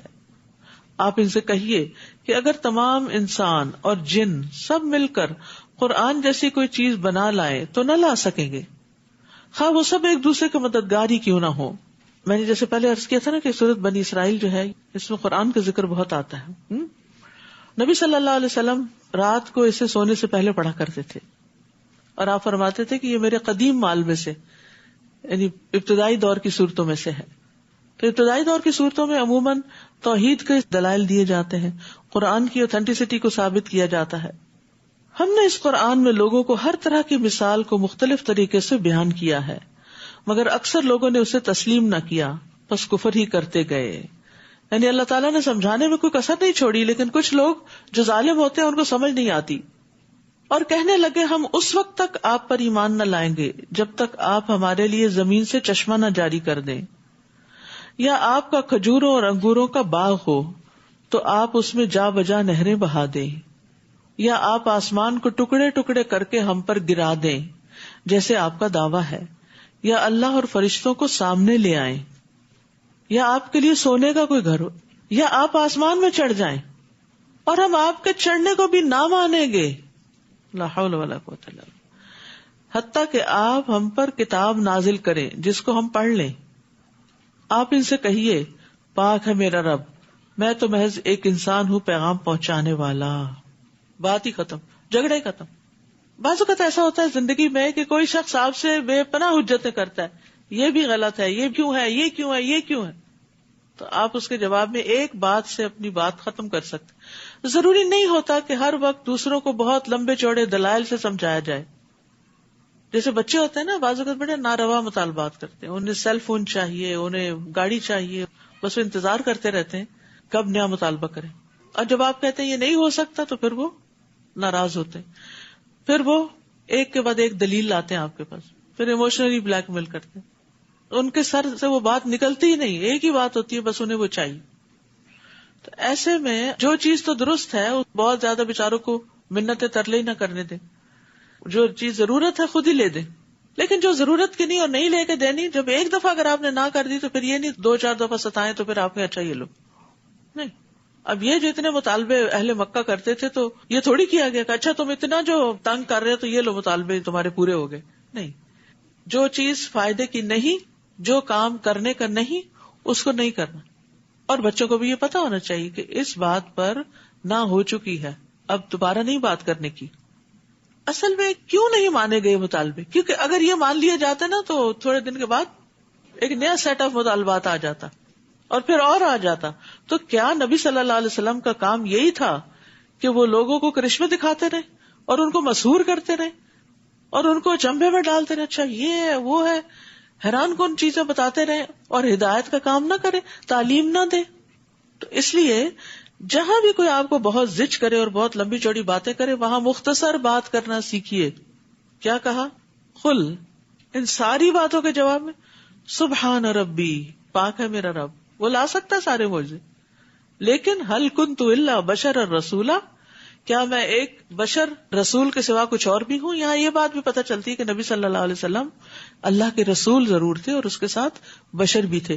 یہ جو ہم نے ایک جھگڑا کھڑا کر رکھا ہے نا کہ آپ نور سے پیدا ہوئے اور آپ انسان نہیں تھے اور آپ کا سایہ نہیں تھا، یہ ریلیونٹ باتیں ہیں. آپ کے آنے کا مقصد سمجھیے. آپ کے آنے کا مقصد لوگوں کو مسحور کرنا نہیں تھا، یا عجیب و غریب باتیں دکھاتے رہنا نہیں تھا، یا اپنی ذات کے بارے میں عجیب و غریب باتیں بتانا مقصود نہیں تھا. آپ اپنے آپ کو منوانے نہیں آئے تھے، آپ تو اللہ کا پیغام سنانے آئے تھے. تو اسی طرح داعی دین کو بھی اپنے مقصد پہ فوکس ہونا چاہیے. بعض اوقات ہم ایسی چیزوں سے لوگوں کو دین کی طرف لانا چاہتے ہیں کہ ہائے وہ کسی طرح اٹریکٹ ہو جائیں. بات یہ کہ جس کے اندر سچی طلب ہے وہ آپ کی سچی بات سے ہی اٹریکٹ ہو جائے گا. اخلاص میں بڑا وزن ہوتا ہے. اپنے اندر سنسیئرٹی پیدا کریں، اپنے کاموں کو اللہ کی خاطر کریں، تو اس میں آپ دیکھیں گے کہ سمپل طریقے سے بھی کوئی کام آپ کرتے ہیں تو بہت اچھا ہو جاتا ہے. بعض اوقات کسی 5 اسٹار ہوٹل میں آپ کو وہ سہولت نہیں ملتی کھانے کی جو آپ اپنی مٹی کی ہنڈیا میں کچھ بنا کے ٹیسٹ حاصل کر سکتے ہیں. تو بہت سی سمپل چیزیں، بیسک چیزیں ایسی ہوتی ہیں کہ جو بہت بہترین ہوتی ہیں. صرف دھوکا ہوتا ہے نظر کا کہ چکا چوند والی چیزوں کی طرف انسان زیادہ اور راغب ہو جاتا ہے اور متاثر ہو جاتا ہے ان سے. تو انسان کو حقیقت پسند ہونا چاہیے. لوگوں کے پاس ہدایت آ جانے کے بعد انہیں ایمان لانے سے صرف یہ بات روکتی ہے جو وہ کہتے ہیں کیا اللہ نے انسان کو رسول بنا کے بھیجا؟ آپ ان سے کہیے اگر زمین میں فرشتے اطمینان سے چل پھر رہے ہوتے تو ہم آسمان سے ان کے لیے کوئی فرشتہ ہی رسول بنا کے بھیجتے. جب تم انسان ہو تو تمہارے لیے ایک رول ماڈل انسان کی شکل میں ہی آنا چاہیے. کیونکہ مقصد پہ غور کرو، مقصد پہ نظر رکھو کہ رسول کے آنے کا مقصد کیا ہے. آپ ان سے کہیے میرے اور تمہارے درمیان بس اللہ کی گواہی کافی ہے. وہ یقیناً اپنے بندوں سے باخبر ہے اور سب کچھ دیکھ رہا ہے. جسے اللہ ہدایت دے دے وہی ہدایت پا سکتا ہے اور جسے وہ گمراہ کر دے تو ایسے لوگوں کے لیے اللہ کے سوا آپ کوئی مددگار نہ پائیں گے. اور قیامت کے دن ہم انہیں اوندھے منہ، اندھے، گونگے اور بہرے بنا کے اٹھائیں گے. ان کا ٹھکانہ جہنم ہے. جب بھی اس کی آگ بجھنے لگے گی ہم اسے ان پر اور بھڑکا دیں گے. استغفر اللہ. حسن کہتے ہیں کہ میدان حشر کی طرف جانے سے لے کر آگ میں داخل ہونے تک وہ اندھے، گونگے اور بہرے ہوں گے. جہنم میں جا کے سب کچھ اب انہیں نظر آ رہا ہوگا. ذالک جزاؤہم بانہم کفروا بآیاتنا. یہ آفت، یہ مصیبت ان پہ کیوں آئے گی؟ یہ ان کا بدلہ ہے کیونکہ انہوں نے ہماری آیات کا انکار کیا اور کہا جب ہم ہڈیاں اور ریزہ ریزہ ہو جائیں گے تو کیا از سر نو پیدا کر کے اٹھائے جائیں گے. یعنی آخرت کو نہیں مانا تھا.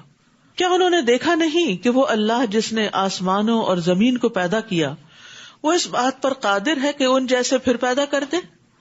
اس نے ان کے لیے ایک مدت مقرر کر رکھی ہے جس میں کوئی شک نہیں، مگر ظالم اسے ماننے والے نہیں، بس کفر ہی کرتے جاتے ہیں.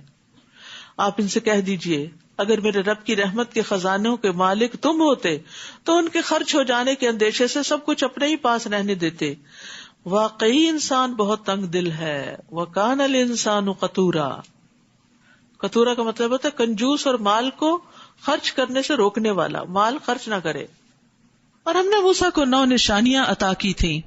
تو بنی اسرائیل سے پوچھ لیجئے کہ جب موسیٰ ان کے پاس آئے تو فرعون نے ان سے کہا موسیٰ میں تو یہ سمجھتا ہوں کہ تجھ پر جادو کر دیا گیا ہے. موسیٰ نے جواب دیا تو خوب جانتا ہے کہ ان بصیرت افروز نشانیوں کو اس ہستی نے نازل کیا جو آسمانوں اور زمین کا مالک ہے. اور اے فرعون میں تو یہ سمجھتا ہوں کہ تو ہلاک ہی ہو کر رہے گا. اب فرعون نے یہ چاہا کہ بنی اسرائیل کو اس ملک سے اکھاڑ پھینکے تو ہم نے اسے اور جو اس کے ہمراہ تھے سب کو غرق کر دیا. اور اس کے بعد ہم نے بنی اسرائیل سے کہا کہ اس سرزمین میں آباد ہو جاؤ، پھر جب آخرت کے وعدے کا وقت آئے گا تو ہم تمہیں اکٹھا کر کے لے آئیں گے. یعنی دنیا میں تمہاری نسلیں جہاں کہیں بھی پھیل جائیں قیامت کے دن ہم تمہیں جمع کر لیں گے. وَبِالْحَقِّ أَنزَلْنَاهُ وَبِالْحَقِّ نَزَلَ. ہم نے اس قرآن کو حق کے ساتھ اتارا ہے اور حق کے ساتھ ہی یہ نازل ہوا ہے. اور ہم نے آپ کو محض بشارت دینے والا اور ڈرانے والا بنا کر بھیجا ہے. اور قرآن کو موقع بموقع الگ الگ کر کے نازل کیا ہے. یعنی ایک ہی دفعہ نہیں آیا قرآن بلکہ تھوڑا تھوڑا کر کے آیا تاکہ آپ اسے وقفے وقفے سے لوگوں کو پڑھ کر سنائیں، اور اسے بتدریج تھوڑا تھوڑا کر کے نازل کیا ہے. یعنی قرآن تو ایک لائف ٹائم چیز ہے جس سے انسان فائدہ اٹھائے. ٹھیک ہے، رمضان میں نبی صلی اللہ علیہ وسلم کا طریقہ یہ تھا کہ پورے قرآن کا دور کرتے تھے یعنی پوری ریویژن ہو جاتی تھی، کیونکہ قرآن نازل ہی اس مہینے میں ہوا ہے. لیکن رمضان گزر جائے تو پھر اتنا نہیں تو تھوڑا تھوڑا تھوڑا تھوڑا انسان اس کے ساتھ اپنا تعلق قائم رکھے تاکہ آب حیات ملتی رہے. آپ ان سے کہیے تم اس پر ایمان لاؤ یا نہ لاؤ. اس سے پہلے جن لوگوں کو علم دیا گیا ہے جب انہیں یہ قرآن پڑھ کر سنایا جاتا ہے، پھر قرآن کی بات ہو رہی، تو وہ ٹھوڑیوں کے بل سجدے میں گر پڑتے ہیں. یعنی ٹھوڑی کے بل کا مطلب یہ نہیں کہ زمین پہ اپنی ٹھوڑی رکھ دیتے ہیں جیسے پیشانی رکھی جاتی ہے، یعنی ماتھے سے سجدہ کرنے کے بجائے ٹھوڑی پہ کر رہے ہوتے ہیں، نہیں، مطلب یہ ہے کہ وہ جھک جاتے ہیں. تو اب آپ دیکھیے کہ جب آپ جھکتے ہیں تو آپ کی ٹھوڑی کہاں لگتی ہے؟ آپ کے سینے تک آ جاتی ہے. اور پکار اٹھتے ہیں پاک ہے ہمارا رب، یقیناً ہمارے رب کا وعدہ تو پورا ہو کر ہی رہنا ہے. اور وہ ٹھوڑیوں کے بل روتے ہوئے گر پڑتے ہیں، اور یہ قرآن ان کے خشوع کو اور بڑھا دیتا ہے. جو بھی علم رکھتا ہے اس پر لازم ہے کہ وہ اس مقام تک پہنچے کہ قرآن سنتے ہوئے اس میں خشوع و خضوع اور عاجزی ہو. ہر قرآن پڑھنے سننے والے کے اندر یہ عاجزی آنی ضروری ہے کہ وہ پڑھتے پڑھتے پکار اٹھے رب کو اور رو پڑے. یعنی قرآن ہمارے جذبات کی تسکین بھی کرتا ہے. مسند دارمی میں ابو محمد تیمی روایت کرتے ہیں، جسے ایسا علم دیا گیا جو اسے رونے پہ مجبور نہیں کرتا، وہ اس لائق ہے کہ اسے علم ہی نہ دیا جاتا. کیونکہ اللہ تعالیٰ نے علماء کی یہ صفت بیان کی ہے، علم والے قرآن پڑھ کے سن کے ان کی آنکھیں بھیگ جاتی ہیں، ان کی آنکھوں میں آنسو آ جاتے ہیں. نجاشی کے بارے میں 7ویں پارے کے شروع میں آپ نے پڑھا تھا، ترى اعینہم تفیض من الدمع مما عرفوا من الحق. نبی صلی اللہ علیہ وسلم نے ایک دفعہ عبداللہ بن مسعود سے کہا کہ تم مجھے قرآن پڑھ کر سناؤ، تو انہوں نے سورۃ النساء کی آیات تلاوت کی. تو جب اس آیت پہ پہنچے فَكَيْفَ إِذَا جِئْنَا مِن كُلِّ أُمَّةٍ بِشَهِيدٍ آخر تک، تو کہتے میں نے اپنا سر اٹھایا. نبی صلی اللہ علیہ وسلم اس وقت رو رہے تھے، یعنی عبداللہ بن مسعود تو پڑھ رہے تھے، تو کسی آدمی نے ان کو ٹھوکا دیا کہ دیکھو نبی صلی اللہ علیہ وسلم رو رہے ہیں. تو پھر وہ کہتے ہیں کہ میں نے سر اٹھایا تو دیکھا کہ آپ کے آنسو بہ رہے ہیں. تو خود نبی صلی اللہ علیہ وسلم بھی قرآن پڑھ کر سن کر رویا کرتے تھے. تو ہم سب کو بھی اس کی کوشش کرنی چاہیے. اگر رونا نہیں بھی آتا تو رلانا چاہیے، جہنم کی آیتیں پڑھ کے یا کسی بھی طرح کہیں نہ کہیں، کبھی سنتے ہوئے تراویح میں، کبھی دن کو تلاوت کرتے ہوئے، کبھی قرآن کی مجلس میں، کسی نہ کسی جگہ دل نرم ہونے چاہیے. کہ قرآن سے اگر دل نرم نہیں ہوتے تو یہ صرف کوئی انٹلیکچوئل ایکٹیویٹی نہیں ہے. جس سے پہلے میں نے عرض کیا تھا نا، حضرت عمر جو تھے وہ نماز پڑھاتے ہوئے رویا کرتے تھے، اور پچھلی صفوں کے لوگ ان کے آہو بکا سن لیتے تھے. آپ ان سے کہہ دیجئے اللہ کہہ کے پکارو یا رحمان کہہ کر، جو نام بھی تم پکارو گے اس کے سبھی نام اچھے ہیں. اور آپ اپنی نماز نہ زیادہ بلند آواز سے پڑھیے نہ بالکل پست آواز سے، بلکہ ان کے درمیان اوسط درجے کا لہجہ اختیار کیجیے. وَقُلِ الْحَمْدُ لِلَّهِ الَّذِي لَمْ يَتَّخِذْ وَلَدًا، اور کہہ دیجیے ہر طرح کی تعریف اللہ ہی کے لیے ہے جس نے کسی کو بیٹا نہیں بنایا، نہ بادشاہی میں اس کا کوئی شریک ہے، اور نہ ہی ناتوانی کی وجہ سے کوئی اس کا مددگار ہے. وَكَبِّرْهُ تَكْبِيرًا، اور اس کی خوب خوب بڑائی بیان کیجیے، اور اس کی خوب خوب بڑائی بیان کیجیے. سورۃ الکہف. بسم اللہ الرحمن الرحیم. الحمد للہ الذی انزل علی عبده الکتاب ولم یجعل له عوجا قیما لینذر بأسا شدیدا من لدنہ ويبشر المؤمنين الذين يعملون الصالحات أن لهم أجرا حسنا ماكثين فيه أبدا وينذر الذين قالوا اتخذ الله ولدا. سورۃ الکہف نور دینے والی سورت ہے. جو شخص جمعہ کے دن سورۃ الکہف پڑھتا ہے تو وہ 2 جمعوں کے درمیان اس کے لیے نور روشن کر دیتی ہے. رسول اللہ صلی اللہ علیہ وسلم نے فرمایا، جس نے سورۃ الکہف کی تلاوت ایسے کی جیسے وہ نازل ہوئی، یعنی صحیح طریقے سے پڑھا اس کو، تو یہ اس کے لیے قیامت کے دن اس کی اقامت گاہ سے مکہ تک نور کا سبب بنے گی. اور جس نے اس سورت کی آخری 10 آیتیں پڑھی پھر دجال نکل آیا تو اس کو کوئی نقصان نہ دے گا. نبی صلی اللہ علیہ وسلم نے فرمایا جو آدمی سورت الکہف کی ابتدائی 10 آیتیں یاد کر لے گا وہ دجال کے فتنے سے محفوظ رہے گا. شروع کرتی ہوں اللہ کے نام سے جو بے انتہا مہربان نہایت رحم فرمانے والا ہے. سب تعریف اللہ کے لیے ہے جس نے اپنے بندے پر یہ کتاب یعنی قرآن نازل کیا اور اس میں کوئی کجی نہیں رکھی. یہ سیدھا رستہ بتانے والی کتاب ہے تاکہ لوگوں کو اللہ کے سخت عذاب سے ڈرائے اور ایمان والوں کو جو نیک عمل کرتے ہیں یہ بشارت دے کہ ان کے لیے اچھا اجر ہے جس میں وہ ہمیشہ رہا کریں گے، اور ان لوگوں کو ڈرائے جو کہتے ہیں کہ اللہ نے کسی کو بیٹا بنا لیا. اس بات کا نہ انہیں خود کچھ علم ہے نہ ان کے باپ دادا کو تھا. بہت ہی سخت بات ہے جو ان کے منہ سے نکلتی ہے. جو کچھ وہ کہتے ہیں سراسر جھوٹ ہے. آپ شاید ان کے پیچھے اپنے آپ کو ہلاک کر ڈالیں اس غم سے کہ یہ لوگ قرآن پر ایمان کیوں نہیں لاتے. یہ تھا نبی صلی اللہ علیہ وسلم کا غم، اور اتنا غم کہ گویا آپ اپنے آپ کو ہلاک کر ڈالیں. ہمارے غم کیا ہیں؟ پھر ہم اپنے آپ کو آپ کی امت میں سے قرار دیتے ہیں. جو کچھ زمین پر موجود ہے اسے ہم نے اس زمین کی زینت بنا دیا ہے تاکہ ہم انہیں آزمائیں کہ ان میں سے کون اچھے عمل کرتا ہے. یعنی دنیا میں اللہ نے طرح طرح کی اٹریکشنز رکھ دی ہیں، لیکن ان سب میں ہمارا امتحان ہے کہ ان کے اندر رہتے ہوئے ہم اللہ کو کتنا یاد کرتے ہیں. یہ چیزیں ہمیں اللہ کی یاد دلاتی ہیں یا اللہ ہی سے غافل کر دیتی ہیں. یہ جو کچھ زمین پر ہے ہم اسے چٹیل میدان بنا دینے والے ہیں، یہ سب ختم ہو جائے گا. کیا آپ یہ سمجھتے ہیں کہ غار والوں اور قطبہ والوں کا معاملہ ہماری نشانیوں میں سے کوئی بڑی عجیب نشانی تھا؟ اصحاب الکہف کا قصہ یہاں بیان ہو رہا ہے. جب ان نوجوانوں نے غار میں پناہ لی تو کہنے لگے اے ہمارے رب اپنی جناب سے ہمیں رحمت عطا فرما اور اس معاملے میں ہمیں رہنمائی عطا کر. یہ کچھ نوجوان تھے جو ایمان لے آئے تھے، جو توحید پر تھے، جبکہ ان کے وقت کا بادشاہ اور سب لوگ جو تھے وہ شرک پر تھے اور شرک ہی کی طرف بلاتے تھے. تو انہوں نے اپنا دین بچانے کے لیے ہجرت کی تھی. ہجرت چونکہ نبی صلی اللہ علیہ وسلم بھی ہجرت کرنے والے تھے تو اس موقع پر یہ صورتیں نازل ہوئی. تو اس سے یہ پتہ چلتا ہے کہ اگر کسی جگہ پر رہ کر انسان کا دین ایمان خطرے میں ہو تو اسے وہاں سے نکل جانا چاہیے، کیونکہ زمین وسیع ہے اور ایسی جگہ تلاش کرنی چاہیے جہاں وہ اللہ کی عبادت کر سکے اور اس جگہ پر نہ رہے جہاں اس کے لیے فتنہ ہو. ہم دیکھتے ہیں کہ ہر دور میں لوگوں نے دین کی خاطر اپنا گھر بار، رشتہ دار، اموال، اولاد سب کچھ چھوڑ دی. اسی طرح فتنوں سے بچنے کے لیے بھی رسول اللہ صلی اللہ علیہ وسلم نے فرمایا وہ زمانہ قریب ہے جب مسلمان کا بہترین مال بکریاں ہوں گی جن کو لے کے وہ پہاڑوں کی چوٹیوں اور بارش کے مقامات کی طرف نکل جائے گا.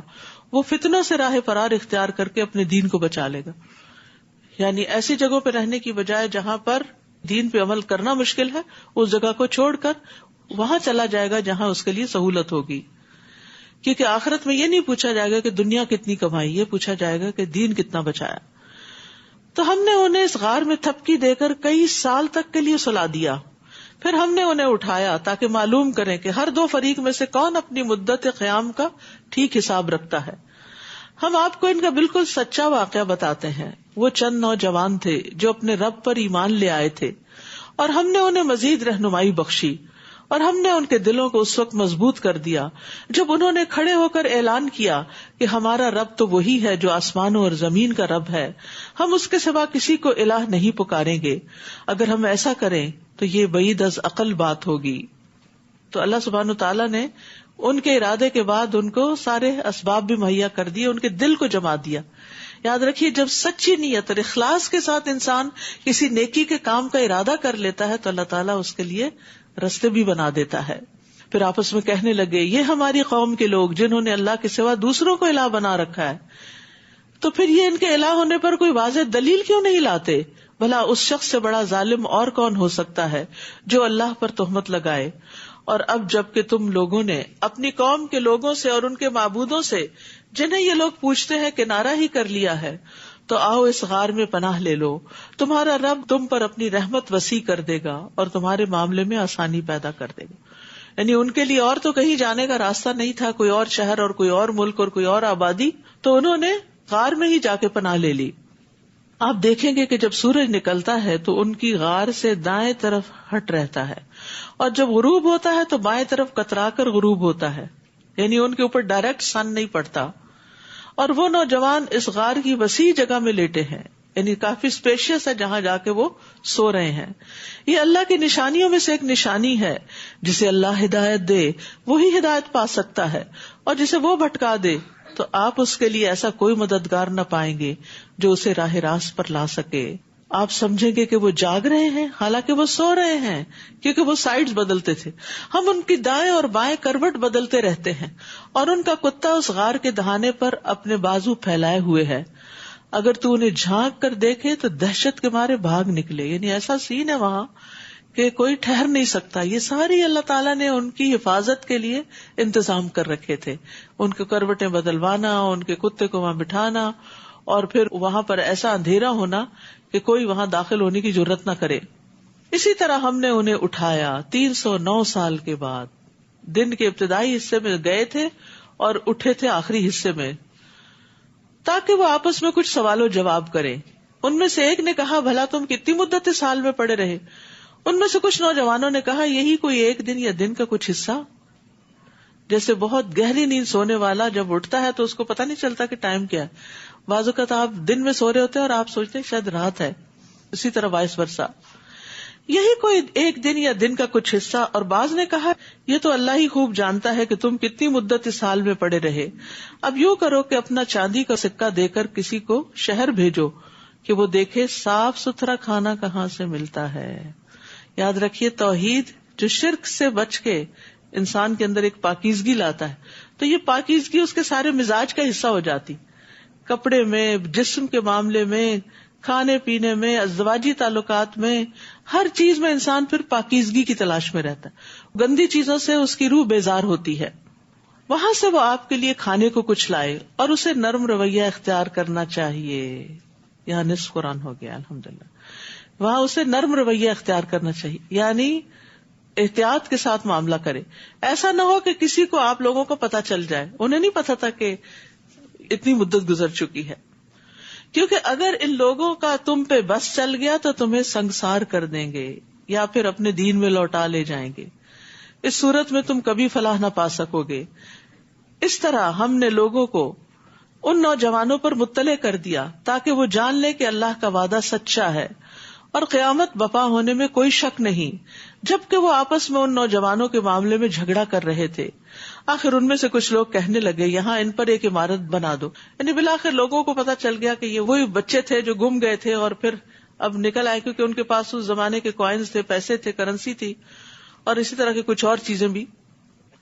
تو پھر وہ ان کے نزدیک بہت پایس ہو گئے اور کہنے لگے کہ وہ فوت ہو گئے تھے، اب ان کی قبروں پہ مسجدیں بنا دو. ان کا معاملہ ان کا رب ہی خوب جانتا ہے. مگر جو لوگ اس جھگڑے میں غالب رہے انہوں نے کہا، ہم تو ان پہ مسجد بنائیں گے. تو یاد رکھیے کہ مسجد جو ہے وہ قبروں پہ نہیں بنانی چاہیے، کیونکہ مسجد اللہ کی عبادت کے لیے ہوتی. اور قبر کے پاس مسجد بنانے کا مطلب یہ ہے کہ قبر والوں کے لیے بھی کوئی دل میں ایسے جذبات ہیں کہ ان کو اللہ تعالیٰ کے اختیارات میں کہیں شریک کیا جائے. کچھ لوگ کہتے ہیں کہ یہ نوجوان 3 تھے، چوتھا ان کا کتا تھا. کچھ کہتے ہیں 5 تھے، چھٹا ان کا کتا تھا. یہ سب بے تکی ہانکتے ہیں. اور کچھ کہتے ہیں وہ 7 تھے اور 8واں ان کا کتا تھا.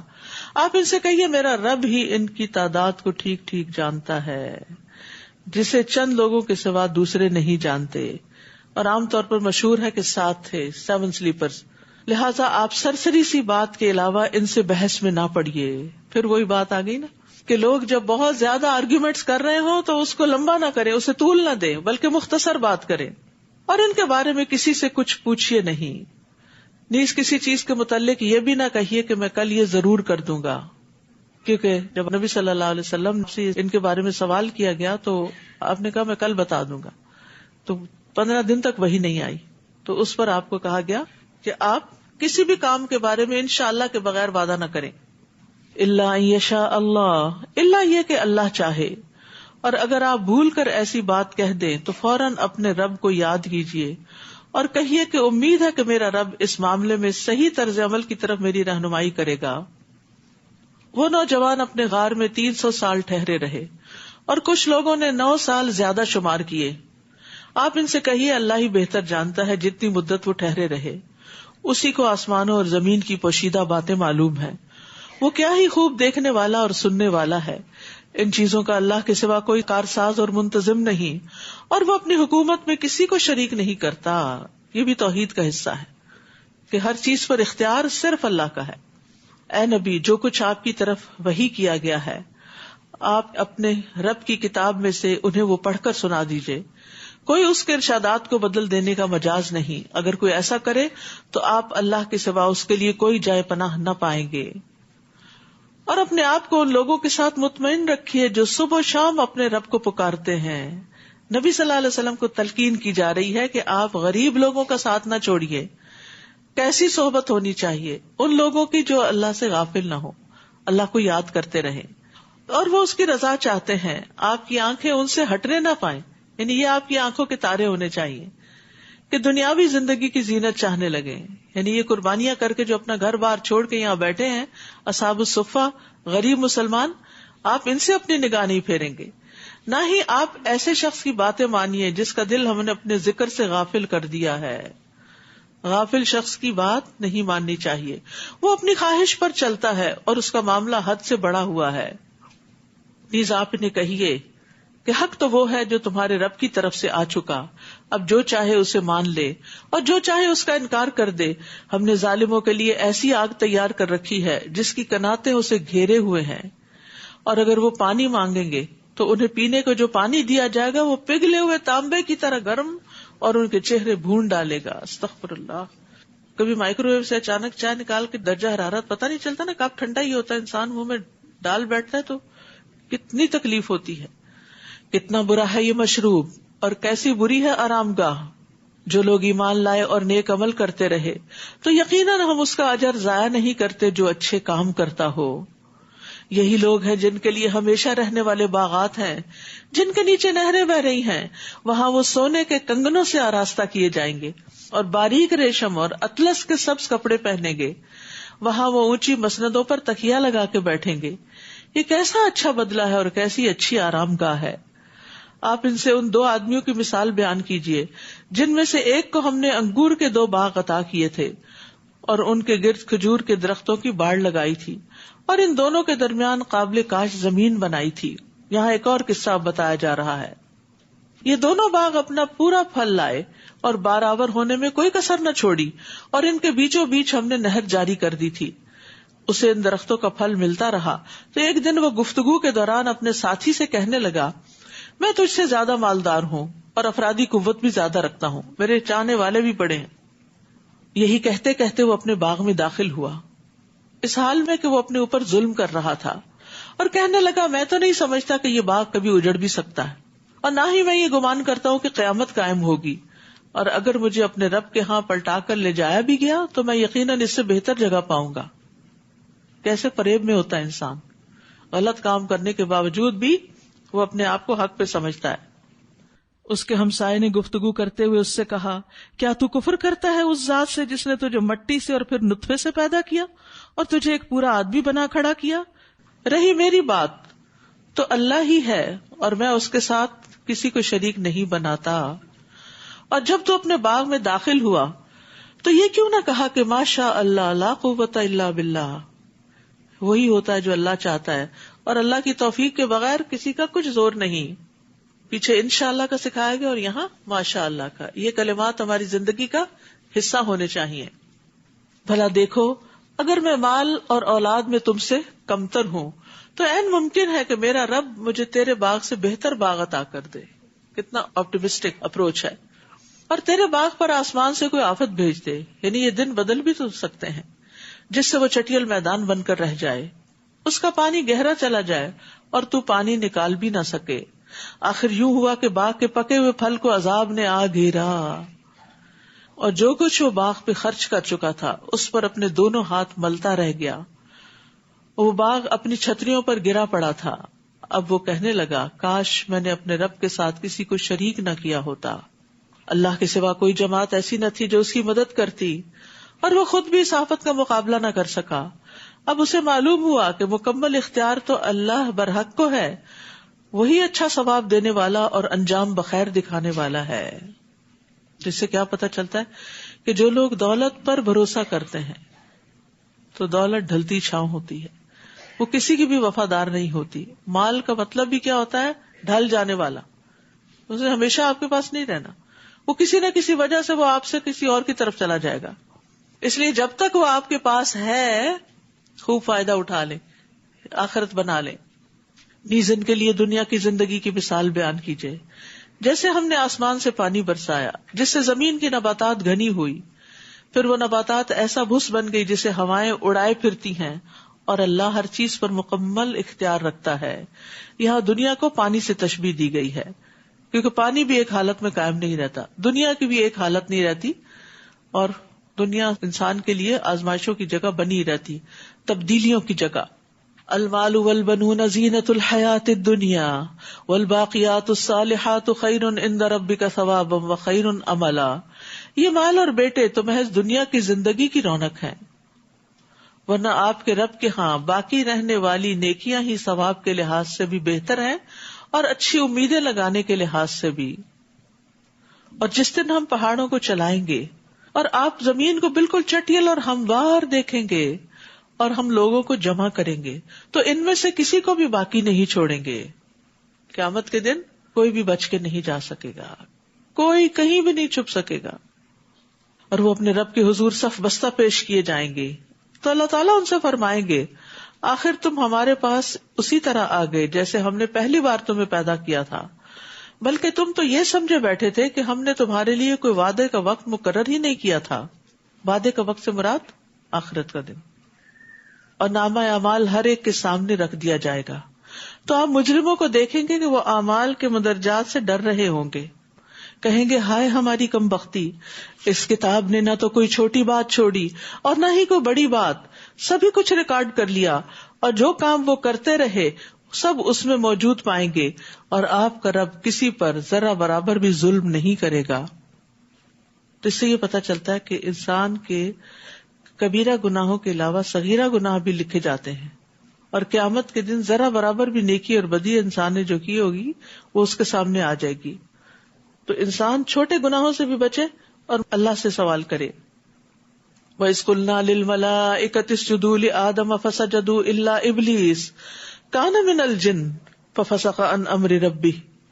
اور وہ واقعہ یاد کرو جب ہم نے فرشتوں سے کہا کہ آدم کو سجدہ کرو تو ابلیس کے سوا سب نے سجدہ کیا، وہ جنوں میں سے تھا. اس لیے اپنے رب کے حکم سے سرتابی کی، کیا تم مجھے چھوڑ کر اسے اور اس کی اولاد کو اپنا دوست بناتے ہو، حالانکہ وہ تمہارا دشمن ہے. ایک ایسا برا بدل ہے جسے ظالم لوگ اختیار کر رہے ہیں. میں نے تو انہیں نہ اس وقت گواہ بنایا تھا جب آسمان اور زمین پیدا کیے تھے، اور نہ اس وقت جب خود انہیں پیدا کیا تھا، اور میں گمراہ کرنے والوں کو اپنا مددگار بنانے والا بھی نہیں. اور جس دن اللہ مشرکوں سے فرمائے گا ان معبودوں کو تو بلاؤ جنہیں تم میرا شریک خیال کرتے تھے، وہ انہیں پکاریں گے تو صحیح مگر وہ معبود انہیں کوئی جواب نہ دیں گے، اور ہم ان کے درمیان ہلاکت کا گڑھا یعنی جہنم مشترک کر دیں گے. تو یاد رکھیے قیامت کے دن کوئی کسی کے کام نہیں آنے والا. اور مجرم جب دوزخ کو دیکھیں گے تو انہیں یقین ہو جائے گا کہ وہ اس میں گرنے والے ہیں اور اس سے بچاؤ کی کوئی راہ نہیں پائیں گے. اور ہم نے قرآن میں لوگوں کو طرح طرح کی مثالوں سے سمجھایا ہے، مگر انسان اکثر باتوں میں جھگڑالو واقع ہوا ہے، بحث کرنے لگتا ہے، کوئی نقص نکالنے لگتا ہے. اور جب لوگوں کے پاس ہدایت آ گئی تو انہیں اس پر ایمان لانے اور اپنے رب سے استغفار کرنے سے کس چیز نے روک دیا، سوائے اس کے کہ وہ اس بات کے منتظر ہیں کہ ان سے پہلے لوگوں کا سب معاملہ پیش آ جائے یا عذاب ان کے سامنے آ جائے. اکثر قوموں نے یہی حال کیا نا کہ انہوں نے عذاب کے آنے کا انتظار کیا اور اس سے پہلے مان کے نہ دیے. ہم رسولوں کو صرف اس لیے بھیجتے ہیں کہ وہ لوگوں کو بشارت دیں اور ڈرائیں، اور کافر لوگ ان رسولوں سے بےہودہ دلائل کے ساتھ جھگڑا کرتے ہیں تاکہ وہ ان سے حق کو نیچا دکھائیں، اور انہوں نے میری آیات اور تنبیہات کو مذاق بنا رکھا ہے. اس شخص سے بڑھ کر ظالم اور کون ہوگا جسے اللہ کی آیات سے نصیحت کی جائے اور وہ اس سے منہ پھیر لے. یعنی آپ کبھی کسی کو کہتے ہیں نا یہ بات قرآن میں لکھی ہے، ایسا نہیں کرنا چاہیے تو لوگ اس کے اوپر بھی مذاق بنا لیتے ہیں. تو یہاں پر اس شخص کو سب سے بڑا ظالم قرار دیا گیا کہ جو آیات کے سامنے منہ پھیر لے, آیات نہ سننا چاہے اور اپنے وہ سب کام بھول جائے جو اس نے آگے بھیجے ہیں, اپنے کرتوت, اپنے گناہ. ایسے لوگوں کے دلوں پر ہم نے پردے ڈال دیے ہیں کہ وہ قرآن کو سمجھ ہی نہیں سکتے اور ان کے کانوں میں گرانی ہے, اور اگر آپ انہیں راہ راست کی طرف بلائیں بھی تو وہ کبھی اس راہ پر نہیں آئیں گے. وَرَبُّكَ الْغَفُورُ ذُو الرَّحْمَةِ لَوْ يُؤَاخِذُهُم بِمَا كَسَبُوا لَعَجَّلَ لَهُمُ الْعَذَابَ بَل لَّهُم مَّوْعِدٌ لَّن يَجِدُوا مِن دُونِهِ مَوْئِلًا. اور آپ کا رب بہت بخشنے والا اور رحمت والا ہے, ورنہ جو کچھ یہ لوگ کر رہے تھے اگر ان پر وہ گرفت کرتا تو جلدی ان پر عذاب لے آتا, بلکہ ان کے لیے وعدے کا وقت مقرر ہے جس سے یہ کوئی پناہ کی جگہ نہ پا سکیں گے. اور یہ عذاب رسیدہ بستیاں ہیں, جب انہوں نے ظلم کیا تو ہم نے انہیں ہلاک کر ڈالا اور ہم نے ان کی ہلاکت کے لیے ایک وقت مقرر کر رکھا تھا. یعنی پچھلے انبیاء کی جو قومیں تھیں ان کی تباہی اپنے مقرر وقت پر ہوئی. اور اب ایک اور قصہ ہے, موسیٰ علیہ السلام کا قصہ, علم حاصل کرنے کا. اس قصے کے بارے میں آتا یہ ہے کہ ایک شخص نے بنی اسرائیل کے موسیٰ علیہ السلام سے پوچھا, کیا آپ سے بھی بڑا کوئی عالم ہے؟ تو انہوں نے کہا کہ میں نہیں جانتا, مجھے اپنے سے بڑا کوئی پتا نہیں. تو اس پر اللہ سبحانہ تعالیٰ نے موسیٰ علیہ السلام سے کہا کہ وہ ایک ایسے بندے سے ملیں جو ان سے بھی زیادہ جانتا تھا. تو اصل میں یہ جتنی بھی چیزیں گزری ہیں نا, پیچھے جاہ ہے, حکومت, پھر دوسرے قصے میں دولت, اور اس تیسرے قصے میں علم, اور اگلے قصے میں اختیارات, یہ ساری چیزیں جہاں نعمتیں ہیں وہاں بہت بڑی آزمائش اور فتنہ بھی ہیں. تو ان کو صحیح طور پر استعمال کرنا چاہیے. اور وہ قصہ بھی یاد کرو جب موسیٰ نے اپنے خادم سے کہا, میں تو چلتا ہی جاؤں گا حتیٰ کہ 2 دریاؤں کے سنگم پر پہنچ جاؤں, یا پھر میں مدتوں چلتا ہی رہوں گا. سبحان اللہ. علم کا شوق تو یہ ہوتا ہے کہ جب تک میری مطلوبہ جگہ نہیں آتی میں چلتا رہوں گا, سفر کرتا رہوں گا. اور اس میں سمجھنے کی بات یہ بھی ہے کہ طالب علم کو اپنا علم بڑھانے کے لیے سفر کرنا چاہیے, حتیٰ کہ اگر وہ عالم بھی ہو جائے, کیونکہ موسیٰ علیہ السلام عالم تھے اور ان سے پوچھا گیا تھا کہ کوئی اور عالم بھی ہے, تو انہوں نے کہا نہیں, تو ان کو بھی کہا گیا کہ آپ اپنے آپ کو اور اپڈیٹ کر لیں اور آگے بڑھیں. اور آج کی ترقی یافتہ دنیا میں آپ دیکھیں کہ سارے جو سمجھدار علم والے ہوتے ہیں وہ مسلسل اپنے علم میں اضافہ کرتے ہیں. اور نبی صلی اللہ علیہ وسلم کو جو دعا سکھائی گئی تھی وہ کیا تھی؟ وَقُلْ رَبِّ زِدْنِي عِلْمًا. اور ہم دیکھتے ہیں کہ ہماری تاریخ ایسی مثالوں سے بھری پڑی ہے کہ جس میں لوگوں نے سال ہا سال علم کے لیے سفر کیے. جیسے امام بخاری جو تھے 16 سال تک سفر کرتے رہے اور بخاری کی حدیثیں جمع کرتے رہے, اور پھر انہوں نے ان کو لکھا ایک جگہ. 1000 استادوں سے زیادہ سے استفادہ کیا. پھر اسی طرح امام بخاری جابر بن عبداللہ کے بارے میں کہتے ہیں کہ جابر بن عبداللہ نے عبداللہ بن انیس سے صرف ایک حدیث سیکھنے کے لیے 1 مہینے کا سفر کیا تھا, اور وہ سفر بھی آج کی طرح کا سفر نہیں تھا, بہت مشقت والا سفر تھا, لیکن علم کا سفر جاری رکھا. یہ سفر سارے اسفار سے زیادہ خوبصورت سفر ہوتا ہے جو علم کے لیے کیا جاتا ہے. آپ میں سے بھی کچھ لوگ گھنٹہ 1.5 گھنٹہ 2 گھنٹے کی مسافت سے بھی آ رہے ہیں, سفر کر کے آ رہے ہیں, اور اس میں جب سیکھنے کے لیے جاتے ہیں تو ایک ایکسائٹمنٹ ہوتی ہے, جب سیکھ کے واپس جاتے ہیں تو سیکھی ہوئی باتیں دماغ میں پھر آتی ہیں. تو یاد رکھیے علم کے راستے کا سفر جنت کا سفر ہے. نبی صلی اللہ علیہ وسلم نے فرمایا, جو شخص حصول علم کے راستے پر چلتا ہے اللہ اس کے لیے جنت کا راستہ آسان فرما دیتا ہے. اب اس سفر پر جاتے ہوئے موسیٰ علیہ السلام نے اپنے ساتھ اپنے شاگرد یوشع بن نون کو بھی لے لیا. تو اب دونوں سفر کر رہے ہیں. فلما بلغا مجمع بینہما نسیا حوتہما. پھر جب وہ 2 دریاؤں کے سنگم پر پہنچ گئے تو اپنی مچھلی کو بھول گئے, اور اس مچھلی نے دریا میں سرنگ کی طرح اپنا راستہ بنا لیا. پھر جب وہ وہاں سے آگے نکل گئے تو موسیٰ نے اپنے خادم سے کہا, ہمارا کھانا لاؤ, اس سفر نے تو ہمیں بہت تھکا دیا ہے. تو کبھی کبھی سفر بہت تھکا بھی دیتا ہے اور اس کا اظہار بھی انسان کر لیتا ہے, تو کوئی بات نہیں. خادم نے جواب دیا, بھلا دیکھو جب ہم چٹان کے پاس ٹھہرے ہوئے تھے تو میں آپ سے مچھلی کی بات کرنا بھول گیا تھا. یہ اللہ کے حکم سے ہی آپ مچھلی لے کے چلے تھے، اور یہ ایک نشانی تھی کہ جہاں یہ مچھلی زندہ ہوگی، ظاہر ٹوکری میں ڈال کے لے گئے تھے، ٹوکری میں رکھی ہوئی مچھلی زندہ نہیں ہوتی، لیکن اللہ کے حکم سے اس کو ایک جگہ زندہ ہو کے پانی میں جانا تھا. کہ وہی تمہاری جگہ ہوگی جہاں خضر تم سے ملیں گے. لیکن ہوا یہ کہ موسیٰ علیہ السلام وہاں سو گئے، اور جو ان کے شاگرد تھے وہ ان کو بتانا بھول گئے اور کافی آگے نکل گئے. تو وہ مچھلی دریا میں چلی گئی تھی. موسیٰ نے کہا اسی چیز کی تو ہمیں تلاش تھی. چنانچہ وہ اپنے قدموں کے نشانوں پر واپس آئے. یہ واپسی بڑی مشکل ہوتی ہے. وہاں انہوں نے ہمارے بندوں میں سے ایک بندے کو پایا جسے ہم نے اپنی رحمت سے نوازا تھا اور اپنے ہاتھ سے ایک خاص علم عطا کیا تھا.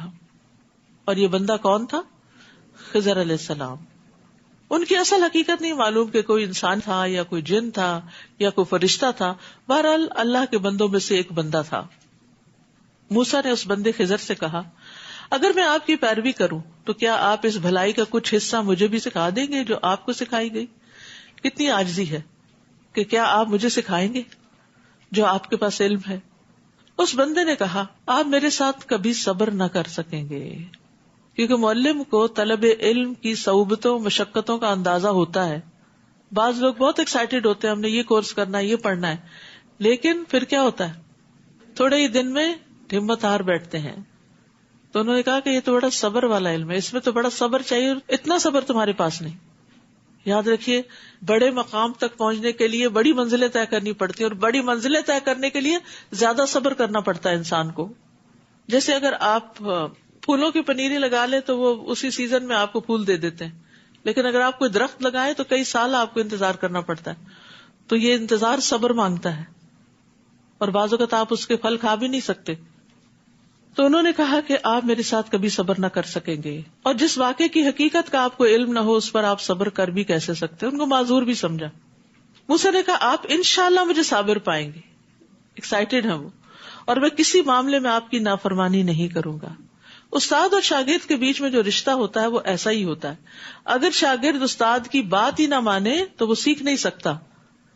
مثلا استاد کہتا ہے 10 دفعہ یا 7 دفعہ سبق پڑھ کے آؤ، اور وہ نہیں پڑھتا، تو کہاں سے پھر اس کو یاد ہوگا. تو یہاں پر استاد اور شاگرد کے تعلقات کیسے ہونے چاہیے اس کا ذکر کیا گیا ہے. موسیٰ نے کہا آپ انشاءاللہ مجھے صابر پائیں گے، اور میں کسی معاملے میں آپ کی نافرمانی نہیں کروں گا. خضر نے کہا اچھا اگر آپ کو میرے ساتھ رہنا ہے تو پھر مجھ سے کوئی بات نہیں پوچھیں گے، نو کوشچن، حتیٰ کہ میں خود ہی آپ کو اس سے آگاہ کروں.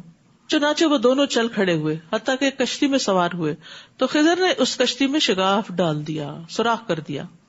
اب کشتی میں سوراخ کا مطلب کیا؟ سب کو ڈبونا. موسیٰ نے کہا کیا تم نے اس لیے شگاف ڈالا ہے کہ کشتی والوں کو ڈبو دو؟ یہ تو تم نے خطرناک کام کیا ہے، چپ نہ رہ سکے نا. خضر نے کہا میں نے کہا نہ تھا کہ تم میرے ساتھ صبر نہ کر سکو گے.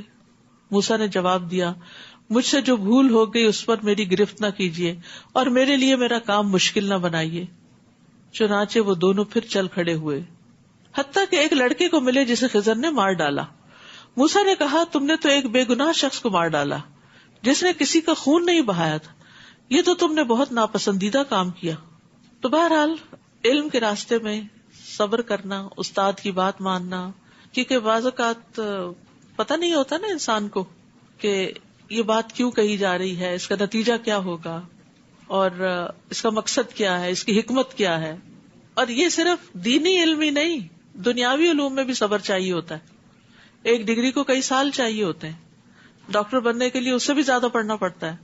پھر اسی طرح گھر کے کام کاج سیکھنے کے لیے بھی صبر چاہیے ہوتا ہے. مطلب جب نیا نیا کھانا پکانا سیکھتے ہیں تو جلدی چاہتے کہ جلدی پک جائے، اور پھر اگر جو سکھانے والا تو کہتے یہ کیوں ڈال دیا، وہ دیکھا کتنا اس میں سے دھواں نکل رہا ہے، وہ جلنے لگا ہے، پانی زیادہ ہو گیا، وہ کم ہو گیا. تو یہ سارے مرحلے سیکھنے کے دور میں آتے ہیں، لیکن یہ کہ سیریس نالج کے لیے بہت سیریسنس بھی چاہیے ہوتی ہے. وآخر دعوانا ان الحمد للہ رب العالمین.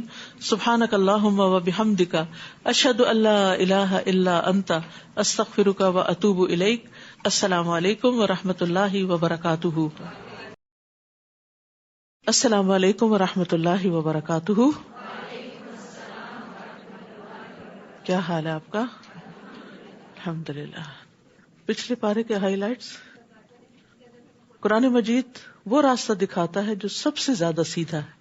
یعنی جب ہم کہتے ہیں نا اہدنا الصراط المستقیم، تو اس کے لیے پھر ہمیں اس کتاب سے رہنمائی حاصل کرنے کی ضرورت ہے، اور اگر اس سے نہیں حاصل کر رہے تو سیدھے راستے کی پہچان نہیں ہو سکتی. پہلے تولو پھر بولو، سوچ سمجھ کے بولنا چاہیے. جی. آخرت کے لیے محنت کیے بغیر یہ سمجھنا کہ ہم آخرت کی تیاری کر رہے ہیں تو یہ خود کو دھوکہ دینے کے برابر ہے. علم حاصل کرنے کے لیے سفر کرنا ضروری ہے. والدین کے حق میں دعائیں کرنی چاہیے. ان کے احسانات کا جو بدلہ ہے وہ ہم ویسے تو دے ہی نہیں سکتے، لیکن دعا ایک ایسی چیز ہے. کوئی بھی شخص جو آپ پر احسان کرے، آپ دیکھیں کہ کتنے ہی لوگ ایسے ہوتے ہیں نا جو ہم پر مختلف طرح کے احسانات کر رہے ہوتے ہیں، لیکن ہمیں سمجھ نہیں آتی کہ ہم ان کا بدلہ کیسے دیں. ان میں سے ایک ماں باپ بھی ہیں. ماں باپ ہم پر سب سے زیادہ عنایات کرتے ہیں، لیکن ہم اتنا ہی ان کو تنگ بھی زیادہ کرتے ہیں. سب سے زیادہ اگر ہم دیکھیں تو ستاتے بھی انہیں کو ہیں. اور پھر جب ریئلائز کرتے ہیں ہم کہ ہم نے ماں باپ کا حق ادا نہیں کیا، تو پھر ہم چاہتے ہیں کہ کچھ کریں ان کے لیے، تو کچھ کر بھی نہیں سکتے. تو پھر کیا کرنا چاہیے؟ دعا کرنی چاہیے، ان کی تعریف کرنی چاہیے. ان کی اچھی عادتیں جو تھیں، ان کی اچھی خوبیاں جو تھیں، وہ اپنے بچوں کے سامنے اور لوگوں کے سامنے بیان کرنی چاہیے کہ ہمارے والدین ایسے کرتے تھے. اور اس کے علاوہ یہ کہ ان کے لیے دعا کریں، تاکہ کچھ نہ کچھ تو ان کے احسان کا بدلہ ہم دے نہیں سکتے، لیکن پھر بھی اللہ راضی ہو جائے گا انشاءاللہ. اگر والدین کے حق میں کوئی کمی کوتاہی ہو گئی ہے تو وہ بھی انشاءاللہ معاف ہو جائے گی. احسان کا بدلہ احسان ہے. سوچ سمجھ کے وعدہ کرنا چاہیے. وعدے کے معاملے میں بہت احتیاط برتنی چاہیے. کمٹمنٹس نبھانی چاہیے. کسی نیک کام پر ثابت قدمی حاصل ہو جانا یہ اللہ سبحانہ وتعالیٰ کی نعمتوں میں سے. ہر عالم کے اوپر ایک اور عالم ہے، اس لیے کوئی عالم اپنے آپ کو سب سے بڑا عالم نہ سمجھے. اللہ اپنے بندوں پر والدین سے بھی زیادہ مہربان ہے. ان احسنتم احسنتم لانفسکم، اگر بندہ کسی پر کوئی احسان کرتا ہے، نیکی کا کوئی کام کرتا ہے، تو اس کا فائدہ دراصل اس کو خود ہی کو پہنچتا ہے. بظاہر وہ دوسرے کے ساتھ اچھا کر رہا ہوتا ہے، لیکن فائدہ خود سمیٹ رہا ہوتا ہے. شکر گزاری عمل کے ذریعے ہوتی ہے، یعنی صرف زبان سے کافی نہیں بلکہ کچھ کرنا ضروری ہوتا ہے. اولاد کا قتل کرنا جو ہے گناہ کبیرہ. علم کے لیے سفر کرنا، نکلنا جنت کے راستے کو آسان کر دیتا ہے. تو پھر لمبا لمبا سفر مشکل نہیں لگتا نا، پھر آسان لگتا ہے. ورنہ انسان سفر سے تو تھک ہی جاتا ہے. جیسے موسیٰ علیہ السلام نے کہا تھا لقد لقینا من سفرنا ھذا نصبا. ماشاءاللہ مجھے بہت خوشی ہے کہ آپ اتنا الرٹ ہو کے سنتے ہیں. جزاکم اللہ خیرا.